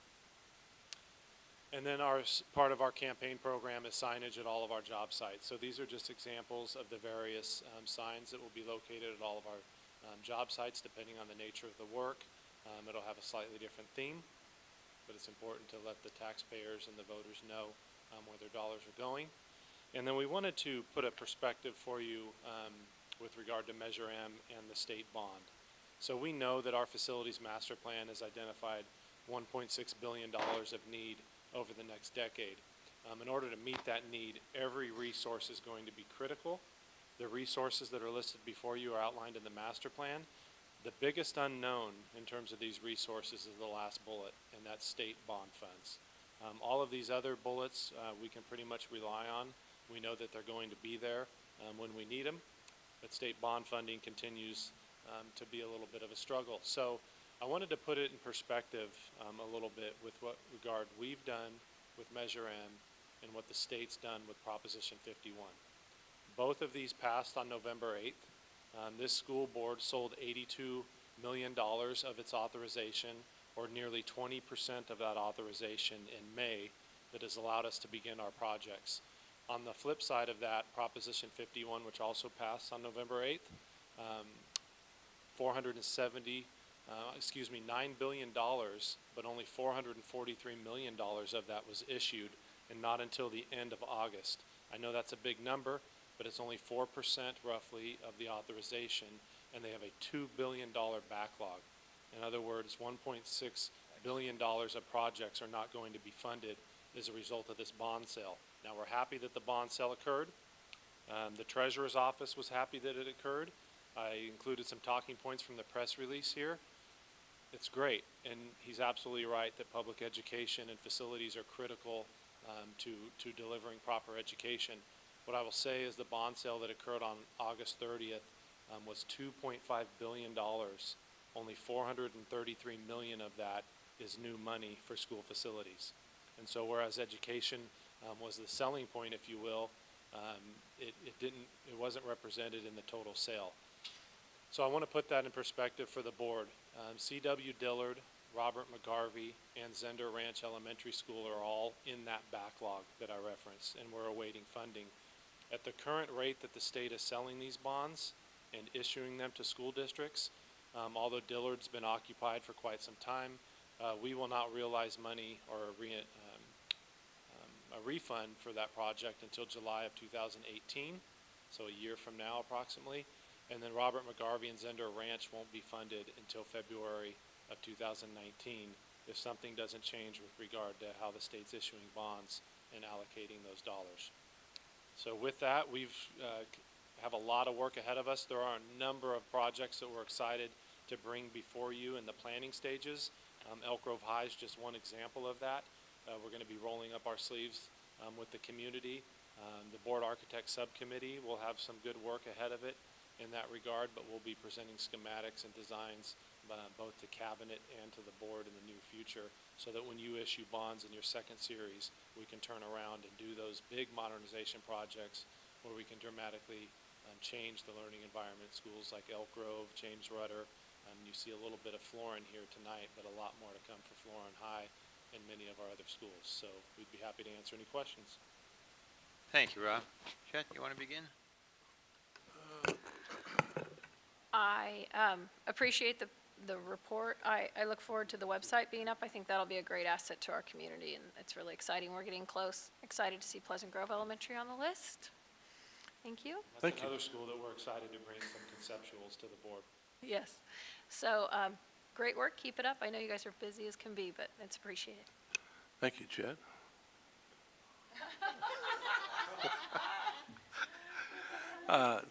Yeah, question. I just had a couple of Florin High School, the parking lot. What specifically next year we're going to do with that parking lot? I'm just curious, because it's a mess right now. It is a mess. So the board may recall when we worked with you in January, we wanted to go with shovel-ready, or kind of what we called quick strike projects that didn't involve a lot of DSA approval time. Parking lots involve a lot of DSA approval time because of ADA compliance. So in a nutshell, that parking lot's going to be completely redone. Probably with regard to flow, but certainly with regard to the asphalt and the infrastructure that's there. Right. We agree, it's really, it's dismal. Yeah, just the way that whole place, the way it was put together there, but that's another story there. And then last, on the shade structures, will you have specifically what some of these schools are getting in terms of the structure, where they're putting them? I know we talked about Limbach in the front office there. There's just nothing. The rain and the sun comes down. You can't even stand out there. Is that part where this shade structure is going to do for that particular school? We can certainly take a look at Limbach in that regard. This project in particular is going to address the needs of the students and the teachers out on the playground areas. Okay. But I know exactly what you're talking about at Limbach, and it has that southern exposure where the wind and rain Yes. literally comes into the admin area. So we Yes. can take a look at that. It should have been done when we remodeled Yep. that particular office right in there, and they turned it all around. But again, it needs to be addressed, though. So we are going to do a RFP with regard to the shade structures. So it'll be fun in that people are going to come with ideas to us on solutions at these school sites, and we'll be taking a closer look at that and bringing that to the board for an award at a future date. Okay. Thank you. Other than that, good report. An architect already working on citing some of the shade shelters, or coming up with a proposal of different locations, and then we'll have someone from our office go out and meet with the principal and see which of the preferred locations, and maybe the principal wouldn't like any of them, and then we'll put it in a place where they think it's most appropriate for their site. But we're trying to get economy of scale and have all of the shade shelters be the same throughout the district. And, for maintenance, for installation and all that, we'll save money that way. So we're going to try to have the same shade shelter that goes at each site.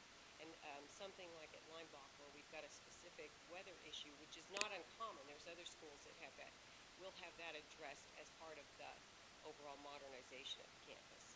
Okay. Thank you. Nancy? Well, thank you both for the great work and the great presentation.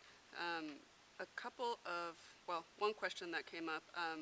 I know that we had I believe, temporary DSA issue at Elk Grove High School where we temporarily could not submit applications. Are we past that point yet?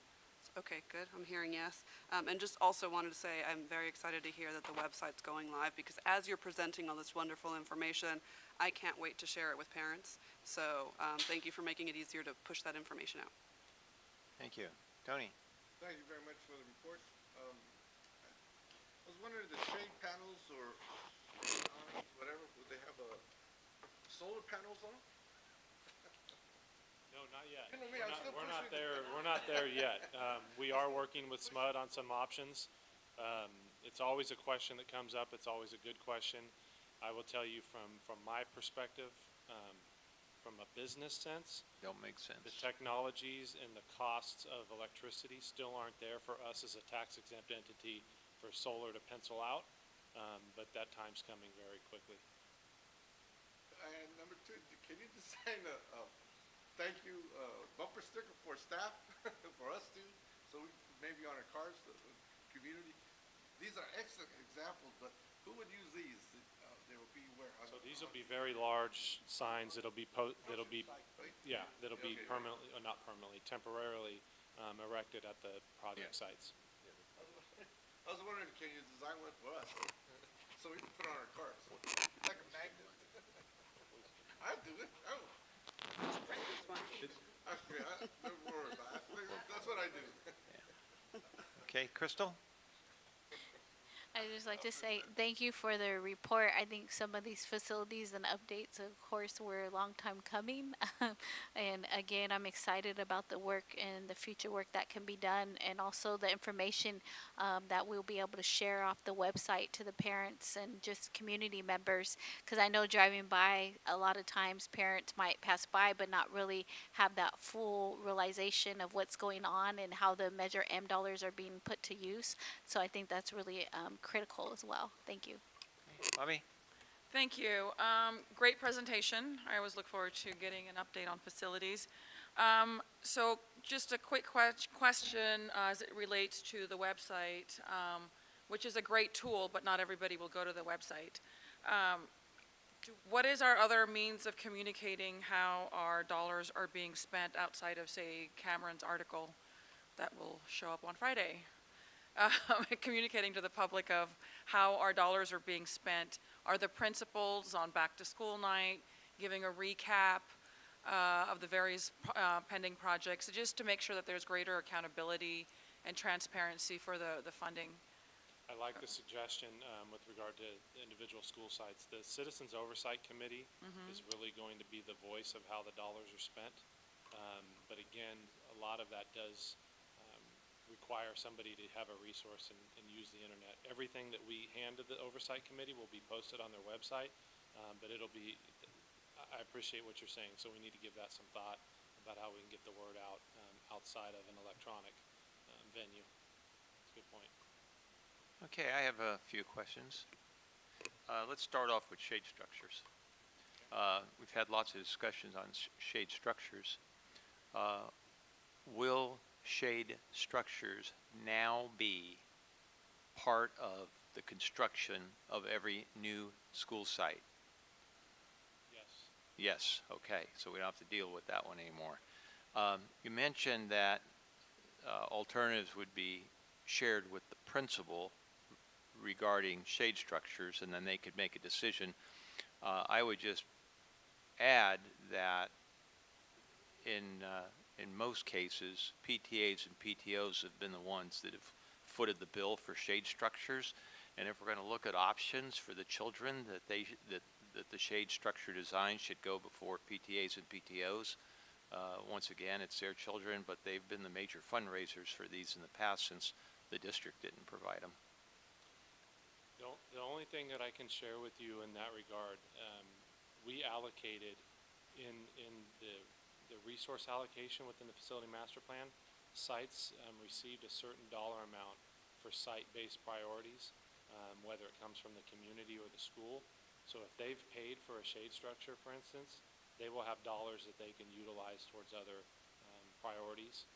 So their money won't be wasted, so to speak, and somebody else got something they didn't. Does that make sense? That makes wonderful sense. Okay. Another discussions we've had in regards to the master plan and the use of Measure M dollars is that everybody wants to be first. So what process are you utilizing to determine the ranking of the projects? Who comes first? So, or what comes first? You might recall, so the first phase is really spoken for, Yeah. Based on the criterion that we talked about in January. That was the lighting and the roofing and anything that leveraged other state Right. dollars and or was tied to dollars that would otherwise expire, shovel-ready projects, and projects that didn't require a tremendous amount of DSA. The second phase, from a staff perspective, we're going to be making recommendations to you that again, it's going to be critically needed projects, but that also tie up state dollars. In other words, so we ensure we're getting every dime that we can from the state. They're going to be large modernization projects for the most part. But quite frankly, we're going to bring recommendations to you that you're going to help us make those determinations in. So we're not quite there yet, but really that's what it's going to boil down to. Who's eligible for modernization? And again, we're going to have limited resources even in the second phase. We're going to have way more projects that we'd like to complete than we'll have dollars for. Right. So to your point, we're going to have to make some tough decisions. From our perspective at a staff level right now, it's really going to be based on who has state eligibility and where we can tie up those dollars.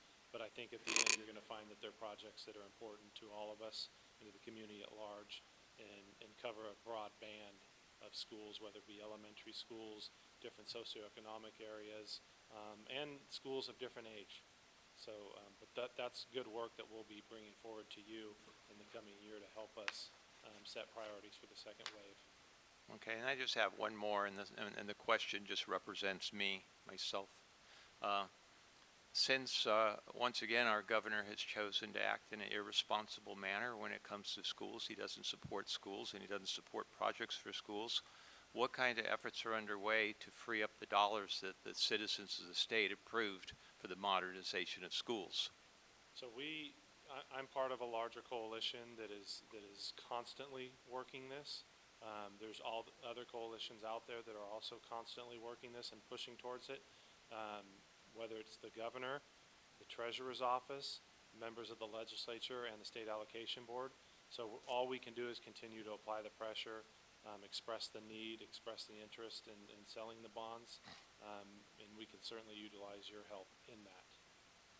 So. Carmen, if I could add on, so I've actually been working with this coalition that he mentions through my day job through CSBA, and we are looking at ways to engage more school board members to become part of this conversation. It's really an education effort, exactly what we saw in our presentation, that the governor and decision makers need to understand what the consequences are of delaying these projects. So, they tie this money up longer. That means that there are other projects that are important that don't get done. Anybody who's interested in becoming part of that coalition, just let me know, and I'm happy to loop you in going forward. Okay, I would like to do that. Awesome. Okay. Anything else? Thank you. Wonderful. Thank you. All right, bargaining units. Whoa, right. Here comes Kathleen. EGA.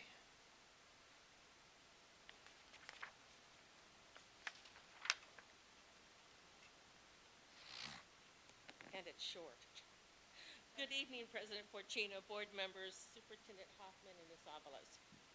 When Superintendent Hoffman came to Elk Grove, he brought many new ideas. The Partners in Education Committee was one. In PI, we read the book Leadership and Self-Deception, and we learned about mindsets and how that influences decisions and behaviors. EGA leaders began using the skills learned almost immediately in our professional relationships with district personnel and our own members. So when Mr. Hoffman shared that he was willing to train people to become facilitators, the Partners in Education signed up. He also shared with us that he wanted to start training groups from various sites starting this year. We became part of that vision to bring this material to all of our members.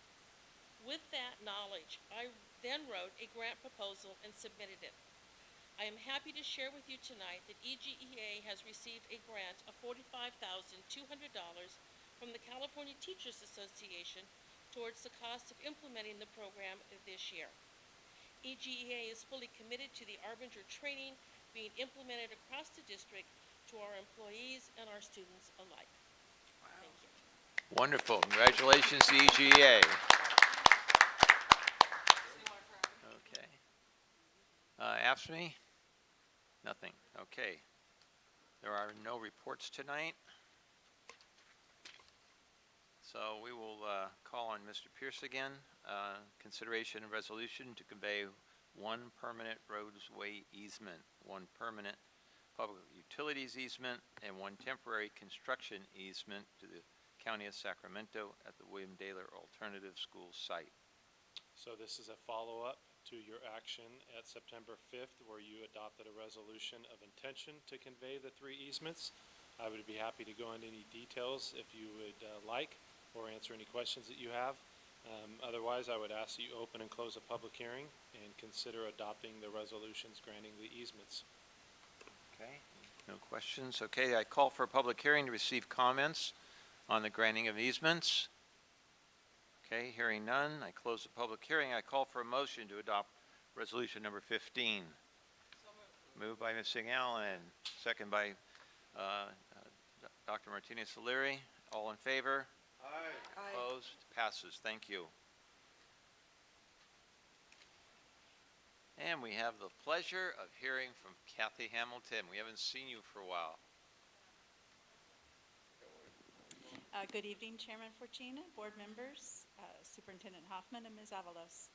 I'm here before you tonight to ask that you open a hearing, public hearing for comment. Upon hearing, if there are comments, closing the hearing, and then approving submission of a waiver request to the State Board of Education. Specifically, current state education code and CDE guidelines restrict the use of district funds or district-managed funds for out-of-state student travel. In the case of career technical student organizations, national conferences, however, in the case of CTSO conferences, however, out-of-state travel is allowed provided a general waiver has been approved by the State Board. My department, therefore, is asking a public hearing for the general waiver that will allow use of federal Carl Perkins and state agriculture incentive grant funds, associated student body funds, and funds from the district-managed Toyota Corporation National FFA grant to support student conference registration, travel, and related chaperone costs associated with the National FFA Convention, October 22nd to 31st in Indianapolis. No Elk Grove Unified School District funds will be used to support this trip. So I am asking if you will support the submission of a request for a general waiver that will allow students from our 4 FFA programs to make this trip to Indianapolis in October. Okay, thank you. I call for public hearing to hear comments about the waiver request. Hearing none, I close the public hearing and I call for a motion to approve the online submission of out-of-state waiver request. So moved. Moved by Ms. Salviani, second by Mr. Madison. All in favor? Aye. Opposed? Passes. Thank you, Kathy. Thank you. All right, no discussion items, no discussion action items. And now we have a budget update and unaudited actual income and expenditure report. Ms. Hayes.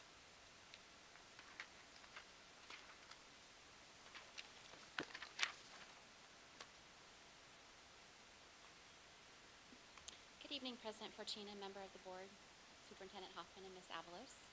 Tonight I bring you a report on the unaudited actuals and the impact it has to the 2017-18 budget.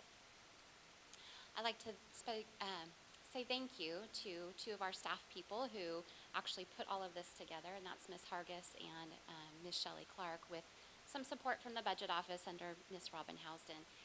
This one is particularly important because literally both departments have had complete turnover. I think they have 3 of their seasoned staff. So to pull this off and open up a school year is quite the event. And so I just want to express my gratitude for all of their hard work. Tonight we're going to look at revenue and expenditure charts, talk a little bit about the Education Protection Act, and then our changes from where we thought we were going to be when we presented estimated actuals to you and our actual unaudited actuals, and then look at a couple multi-year projections. This represents, for the entire general fund, both restricted and unrestricted, our revenue sources and how we receive them, with 51% coming to us in the form of state aid, 17% in the form of property tax, and then another 13% of EPA. It's important to note with our categorical program, specifically with state, federal and state represents 13% of our revenue, and we have excluded the amount of STRS pension contribution that we have to record on our books. We didn't want to include that because then it artificially inflates our revenue. We still receive lottery revenue in the amount of 2%, and then local and other, those are like foundation grants that are restricted for very specific purposes. For our expenditures, again, for the entire general fund, both restricted and unrestricted, 85% is spent on salaries and benefits, 9% spent on operating costs, 5% on books and supplies, and 1% on capital.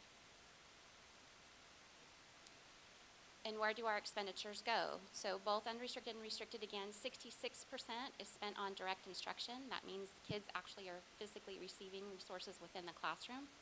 Instruction-related services, those would be support services like in Anna's office, where we're supporting our teachers both in a professional development way or kind of curriculum development. Pupil services, those are in the form of behavior support specialists, transportation, mental health therapists. General administration would be primarily the Trigg Center and our support centers. Plant maintenance, custodial grounds maintenance, and then other outgo. Those are usually sources that we send out to our County Office of Education. And then total expenditures by fund that we spent last year in the general fund, both restricted and unrestricted, $630 million. Self-insurance, 6.8, facilities, 66.8, cafeteria fund, 25.1, child development fund, 6.4 million, and adult ed 5, and charter schools 2. Oops, sorry about that. In accordance with Proposition 55, we are obligated to earmark, or if you want, record expenditures for instructional related activities. That is a mandate of EPA. Last year for fiscal year 2016-17, that amount was $85.1 million, and we spent that in the area of TK through teachers in all of our elementary schools. A recap of where we were and what was left over that we didn't know about. We looked at revenues. In LCFF, we had an extra $3 million that was not accounted for in our 16-17 budget. $1 million of that was one-time adjustments from the prior year.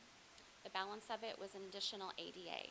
So as we mentioned a while back, we were going to take a look at our ADA trends over time. We've been very, very flat. So we haven't projected any growth in enrollment or ADA in our revenue projections. However, we have been counting them in our expenditures. So we think it's now time to go back and do a deeper dive to look to see what our ADA trends look like to make sure that we're not missing a couple $1 million on an annual basis. That conversation will be a little bit tricky for us because we do have the concentration grant. So if we don't stay above 55% with our unduplicated counts, it could send us the other direction. So it's going to be very interesting analysis as we go forward. Expenditure variances, we had a savings of $2.2 million in the area of salaries and benefits. Most of that was in the benefit area itself, and that comes from as we have turnover and we have vacant positions over time. We do the substitute costs, which then spends the salary portion, but we don't have the benefit cost for those substitutes that come in. For summer school, this is an annual carryover that we have because the summer school session doesn't start until June. So we have 2.1 of the 3.4 million that will carry over for schools to finish their activities through May of 18. Special education, we have 1.9 million in savings. Again, that's from hiring of staff. It's all in the area of benefits. Same situation where we've been bringing in subs, not having contracted staff, so we have the savings and benefit packages. For board-approved priorities, there was $3.7 million left, and then we had a balance in textbooks, tech utility, and supplies of $4.6 million. And then our utility cost, services, and indirect, we spent more than we anticipated by $400,000. So the net change between fiscal year 16-17 to 17-18 is an additional increase to our fund balance of $18.4 million. So what are we going to do with that $18.4 million? Some of it was by design, some of it we knew was going to happen. So our recommendation tonight is to go back and put these items into a reserve account in anticipation of spending them once we know what actual need is. Transportation van pool reserve is $300,000. We have the site shared energy savings, which goes back to those schools that exercise savings in the energy area, which will be Rob and his staff will be bringing back in October. We have the summer school intercession, what we saw previously, 2.1 million. Of the board-approved priorities, although there was 3.7 left, 3.5 of that has been evaluated as a need, and we will go back and review as a cabinet to find out which of those priorities need to come forward. Instructional materials and textbooks, there was $1 million savings there. Tech utility, 2.7. VAPA, which was approved last year, there's 300,000 coming forward for the schools to spend. And then purchase order carryover, as we have school sites that did their due diligence but just didn't receive their goods in time. We have 500,000 we'd like to carry over to cover those charges. So at the end of the day, we'd like to reserve 10.5 million as we reevaluate what actually needs to go back in the budget to be spent, which leaves 7.9 to go back into funding priorities for you guys to make decisions during the 17-18 school year. This is a recap of 16-17 of where we started in the adopted budget and where we ended. As you can see, there's 17.8. That is not designated to anything that we're suggesting goes back into either a reserve for carryovers that we just talked about or a reserve for funding priorities. So here's our multi-year projection that has the 45 days. So this is the pre-multi-year, if you will, before the adjustment to our fund balance. So 52 million in reserve for funding priorities. And then we're deficit spending in year 3 by 3.4 million. As we come forward, the adjustment that you see of the 18 million is in the estimated beginning fund balance. You see it goes from the previous slide, we were at 74.7 million, we're now 93.0. And then we're going to designate that 10 million into designated carryover reserves, leaves the other 7 million into the reserve of funding priorities. Then in December, we'll come back with the first interim report, and then in December, we'll also bring in the independent auditor's report, and they will actually audit our 2016-17 expenditures. And then we anticipate having great news, I'm going to say great news, in January, and then second interim in March. And with that, I ask if you have any questions, I'd be happy to answer them, and then ask that you take action to approve our 2016-17 unaudited actuals. All right, thank you. Before I call for a motion, are there any questions on the financial? Nancy?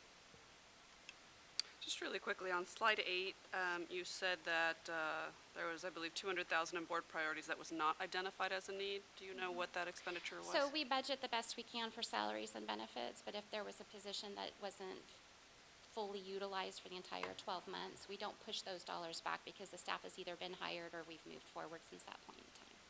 Okay. Thank you. Okay. Yeah, I just want to make one comment. It's always amazing, and sometimes we don't pay attention, the salaries. 85% of our budget is salaries. I mean, people don't realize that. And when we look at that figure, 85% of our budget goes to salaries. And it's imperative that we have good people, good professional development to continue on in the right path, because that's a big chunk of our budget is right with salaries. Shows you where our money is going. Thank you. Carmi? Yeah, Beth? I just am always impressed. This comes down to a 1.21% difference. You guys do an excellent job.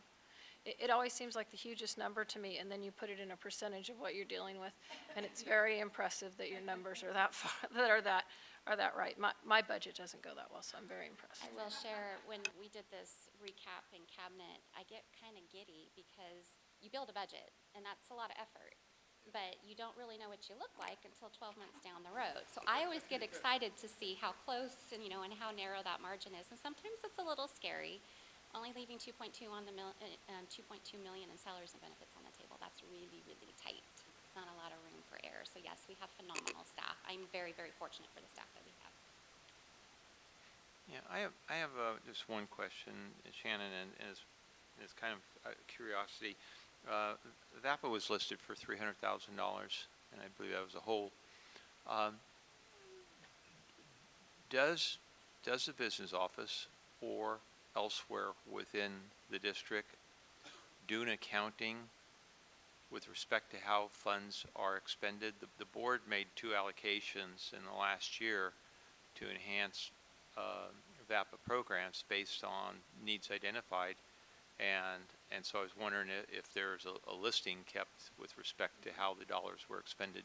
So we were very specific. So when Tina brought that presentation to the board and it was very specific as far as the items that were approved that the schools submitted, we literally hold them to that. So as their expenditures come forward through the budget office, if it's not on that list, it gets denied and returned to the schools. So we have a comprehensive listing by department where it's spent that we could provide the board if they wanted that feedback.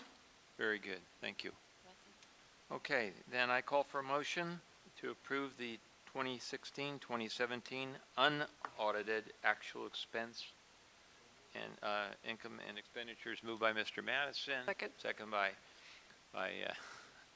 Ms. Chaitis Espinosa. Cyrus Espinosa. All in Just favor? point. Opposed? All right, approves. Thank you. Sorry, Nancy. Carmen, it's good. Yeah. All right, board member reports. No committee work? Okay, Chet? Yeah, I met at Elk Grove Regional Scholarship Foundation.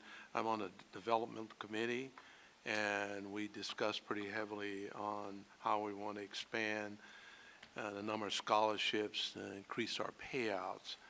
And it's something that we're trying to see what methods and what areas that we want to improve on. And one, we're looking at having them full-time or part-time employees so we can expand the foundation to a higher level. There's a lot of opportunities, and we just have to get out there and find that. So we spend a lot of time on that, and they'll have more board workshops in that area with the foundation. Thank you. Thank you. Chris? So I did have a couple items I wanted to give the board a little information on. So we did receive our approval letter from the County Office of Education with regards to our LCAP. They were very complimentary of the way in which the work was done in the document itself. So we'll have a BC that will be coming out that'll give you the final copy of the final approved LCAP, as well as a copy of the letter, so you can see Mr. Gordon and his staff what they thought. Did have the opportunity to go by Valley High School for their new Fire Science Academy, and it was a great event. Fire folks all over the place, emergency personnel, and the kids hucking and pulling hoses all over the place kind of warmed my heart at 8 o'clock in the morning, so it was kind of fun to watch. And the last piece is on a bit of a personal note. I do work with the American Heart Association, one of the board, when I get to serve on a board. And so their Heart Walk is this Saturday at William Lamb Park. And I actually won't be able to attend this year because I'll be dropping off my son at UC Santa Barbara. But I am running a website with fundraising for that. So I appreciate everyone that's supported so far, and just wish them the best on a great event. So that's it. Thank you. Items from the Bobby. floor? Items from the floor? Oh, yeah, Are we that's there? where I was going next. Okay, Items yes. from the floor, Bobby. Yes, hi, how are you? So this is truly the only opportunity to address some of the public comments that we heard. So I did want to bring up, because it is worth sharing, I did review all of the public comments that were referenced with the Elk Grove City Council, and sort of what the call of action, if you will, is. We've heard, possible race relation issues and hate crimes directed at a business, and issues either on our school site or within the community. The ask from a lot of the folks has been to have a forum to discuss race relations, and the city of Elk Grove has a diversity committee that has been tasked to come up with a game plan, if you will. And we will be invited as a district, along with CCSD, to participate so that it is more comprehensive and not just the city of Elk Grove. I did reach out to a couple of council members and indicated my personal support in assisting, because I am a lifelong learner, and I also believe in lifelong education. And as part of the work that we do is we're not just tasked with educating minds, but also educating hearts. And so that comes, some of it is dialogue. How pervasive it is, I don't have the answer, because truly we can only act if we have something reported. just like with the police officers, and until something is reported, we really don't know what we don't know. But I do understand as a parent the need to be heard and to share stories and to learn and to have dialogue. I started off on the school board as a parent advocate because my son was being bullied, and honestly at that time, this is pre this board for the most part, other than Mr. Madison, I didn't have the support that I needed as a parent, and it wasn't until I utilized my resources, and of course I had a more extensive database to draw resources from to get the support I needed, because the school, as a mom, I felt failed me and my child, most importantly. And it wasn't until a knife was brandished on him that something happened, and it should not have taken an act of violence to get the help we need as a mom and as my son. It was a very frightening time, and there was ongoing bullying. Now I know we are in a much better place today. That is not the same district, and it's not the same school site today as it was back then. We have so many wonderful programs in place, which is also our opportunity to share in such a forum with our Unity Days, our PBIS, the various clubs that we participate in, the resolutions and the meaning behind them. We as a district do great work, and it is not 100% foolproof that things don't go wrong, because that's not the reality. It happens. But if it's an opportunity to share and to hear and learn and improve, there's always room for improvement. No matter how great we are, there's always room for improvement. So I would encourage us, when the call comes, to participate so that we can have a meaningful discussion, because I think it's our civic responsibility, going back to not just educating minds but also hearts. That's it. Thank you. May, Go ahead. Crystal? I too, I echo those comments. I think it's very important to educate, also empower, but I think there's a number of things and movements being done, not only in our district, but other districts as well. I think the introduction of ethnic studies curriculum can be helpful as well, educating others on diversity. I know we've come a long ways as a district when we also look at Indian education and what was proposed in our old textbooks and how things were removed in certain languages and the appropriation of certain labels on certain minority groups. So I think, this is an opportunity that we can all work together and grow from and provide unity. I just wanted to mention just real briefly, this Friday at the state capitol is a recognition for California Indian Day from 9 to 3.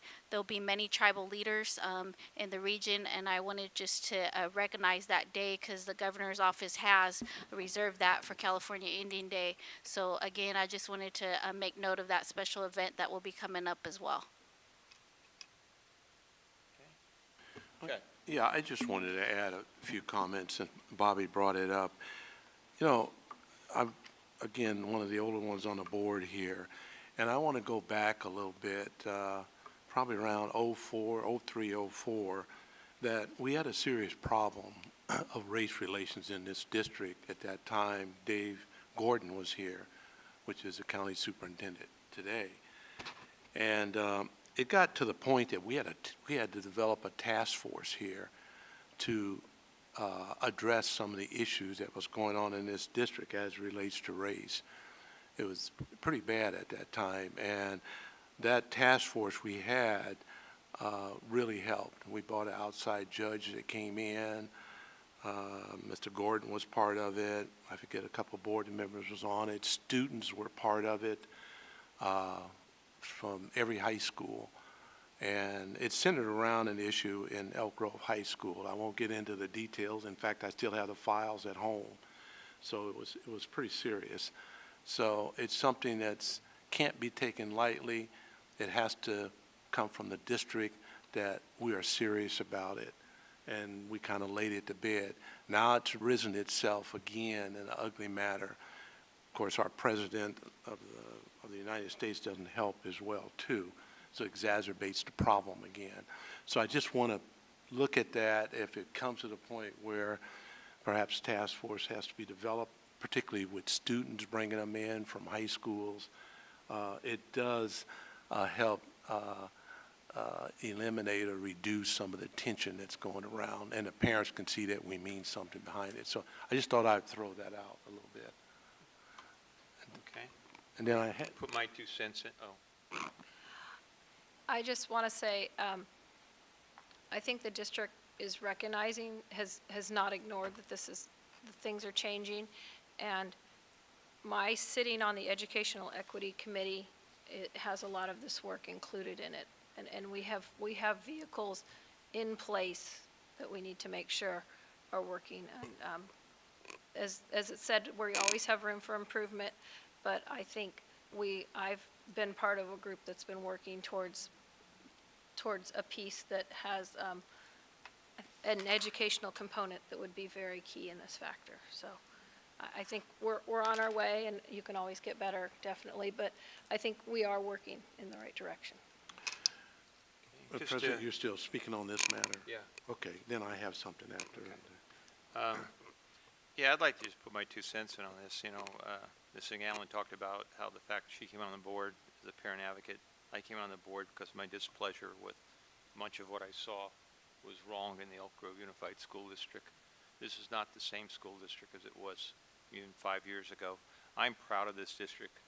That's not to say that things don't happen, but with our PBIS, with our cultural awareness and our training and our diversity training and the resolutions like Ms. Singh Allen talked about, that we not only pass, we ensure their implementation, our anti-bullying campaigns, just everything we do is about understanding the differences amongst us. And as I said, doesn't mean that things don't happen, but my experience with this district in the last 5 years is it hasn't turned a blind eye. This district's been very aware. This district's been very involved. This district has been committed the entire time. So I'm 100% proud of what we've done. The other thing is, and it's just important to remind people when they talk about the city of Elk Grove and the Elk Grove Unified School District, we only have 48% of our children in the city of Elk Grove. The rest of them are in many other places. So when we talk about holding meetings, to hold a meeting with the city of Elk Grove, unless there's outreach to other communities, wipes out 50% of the people we serve.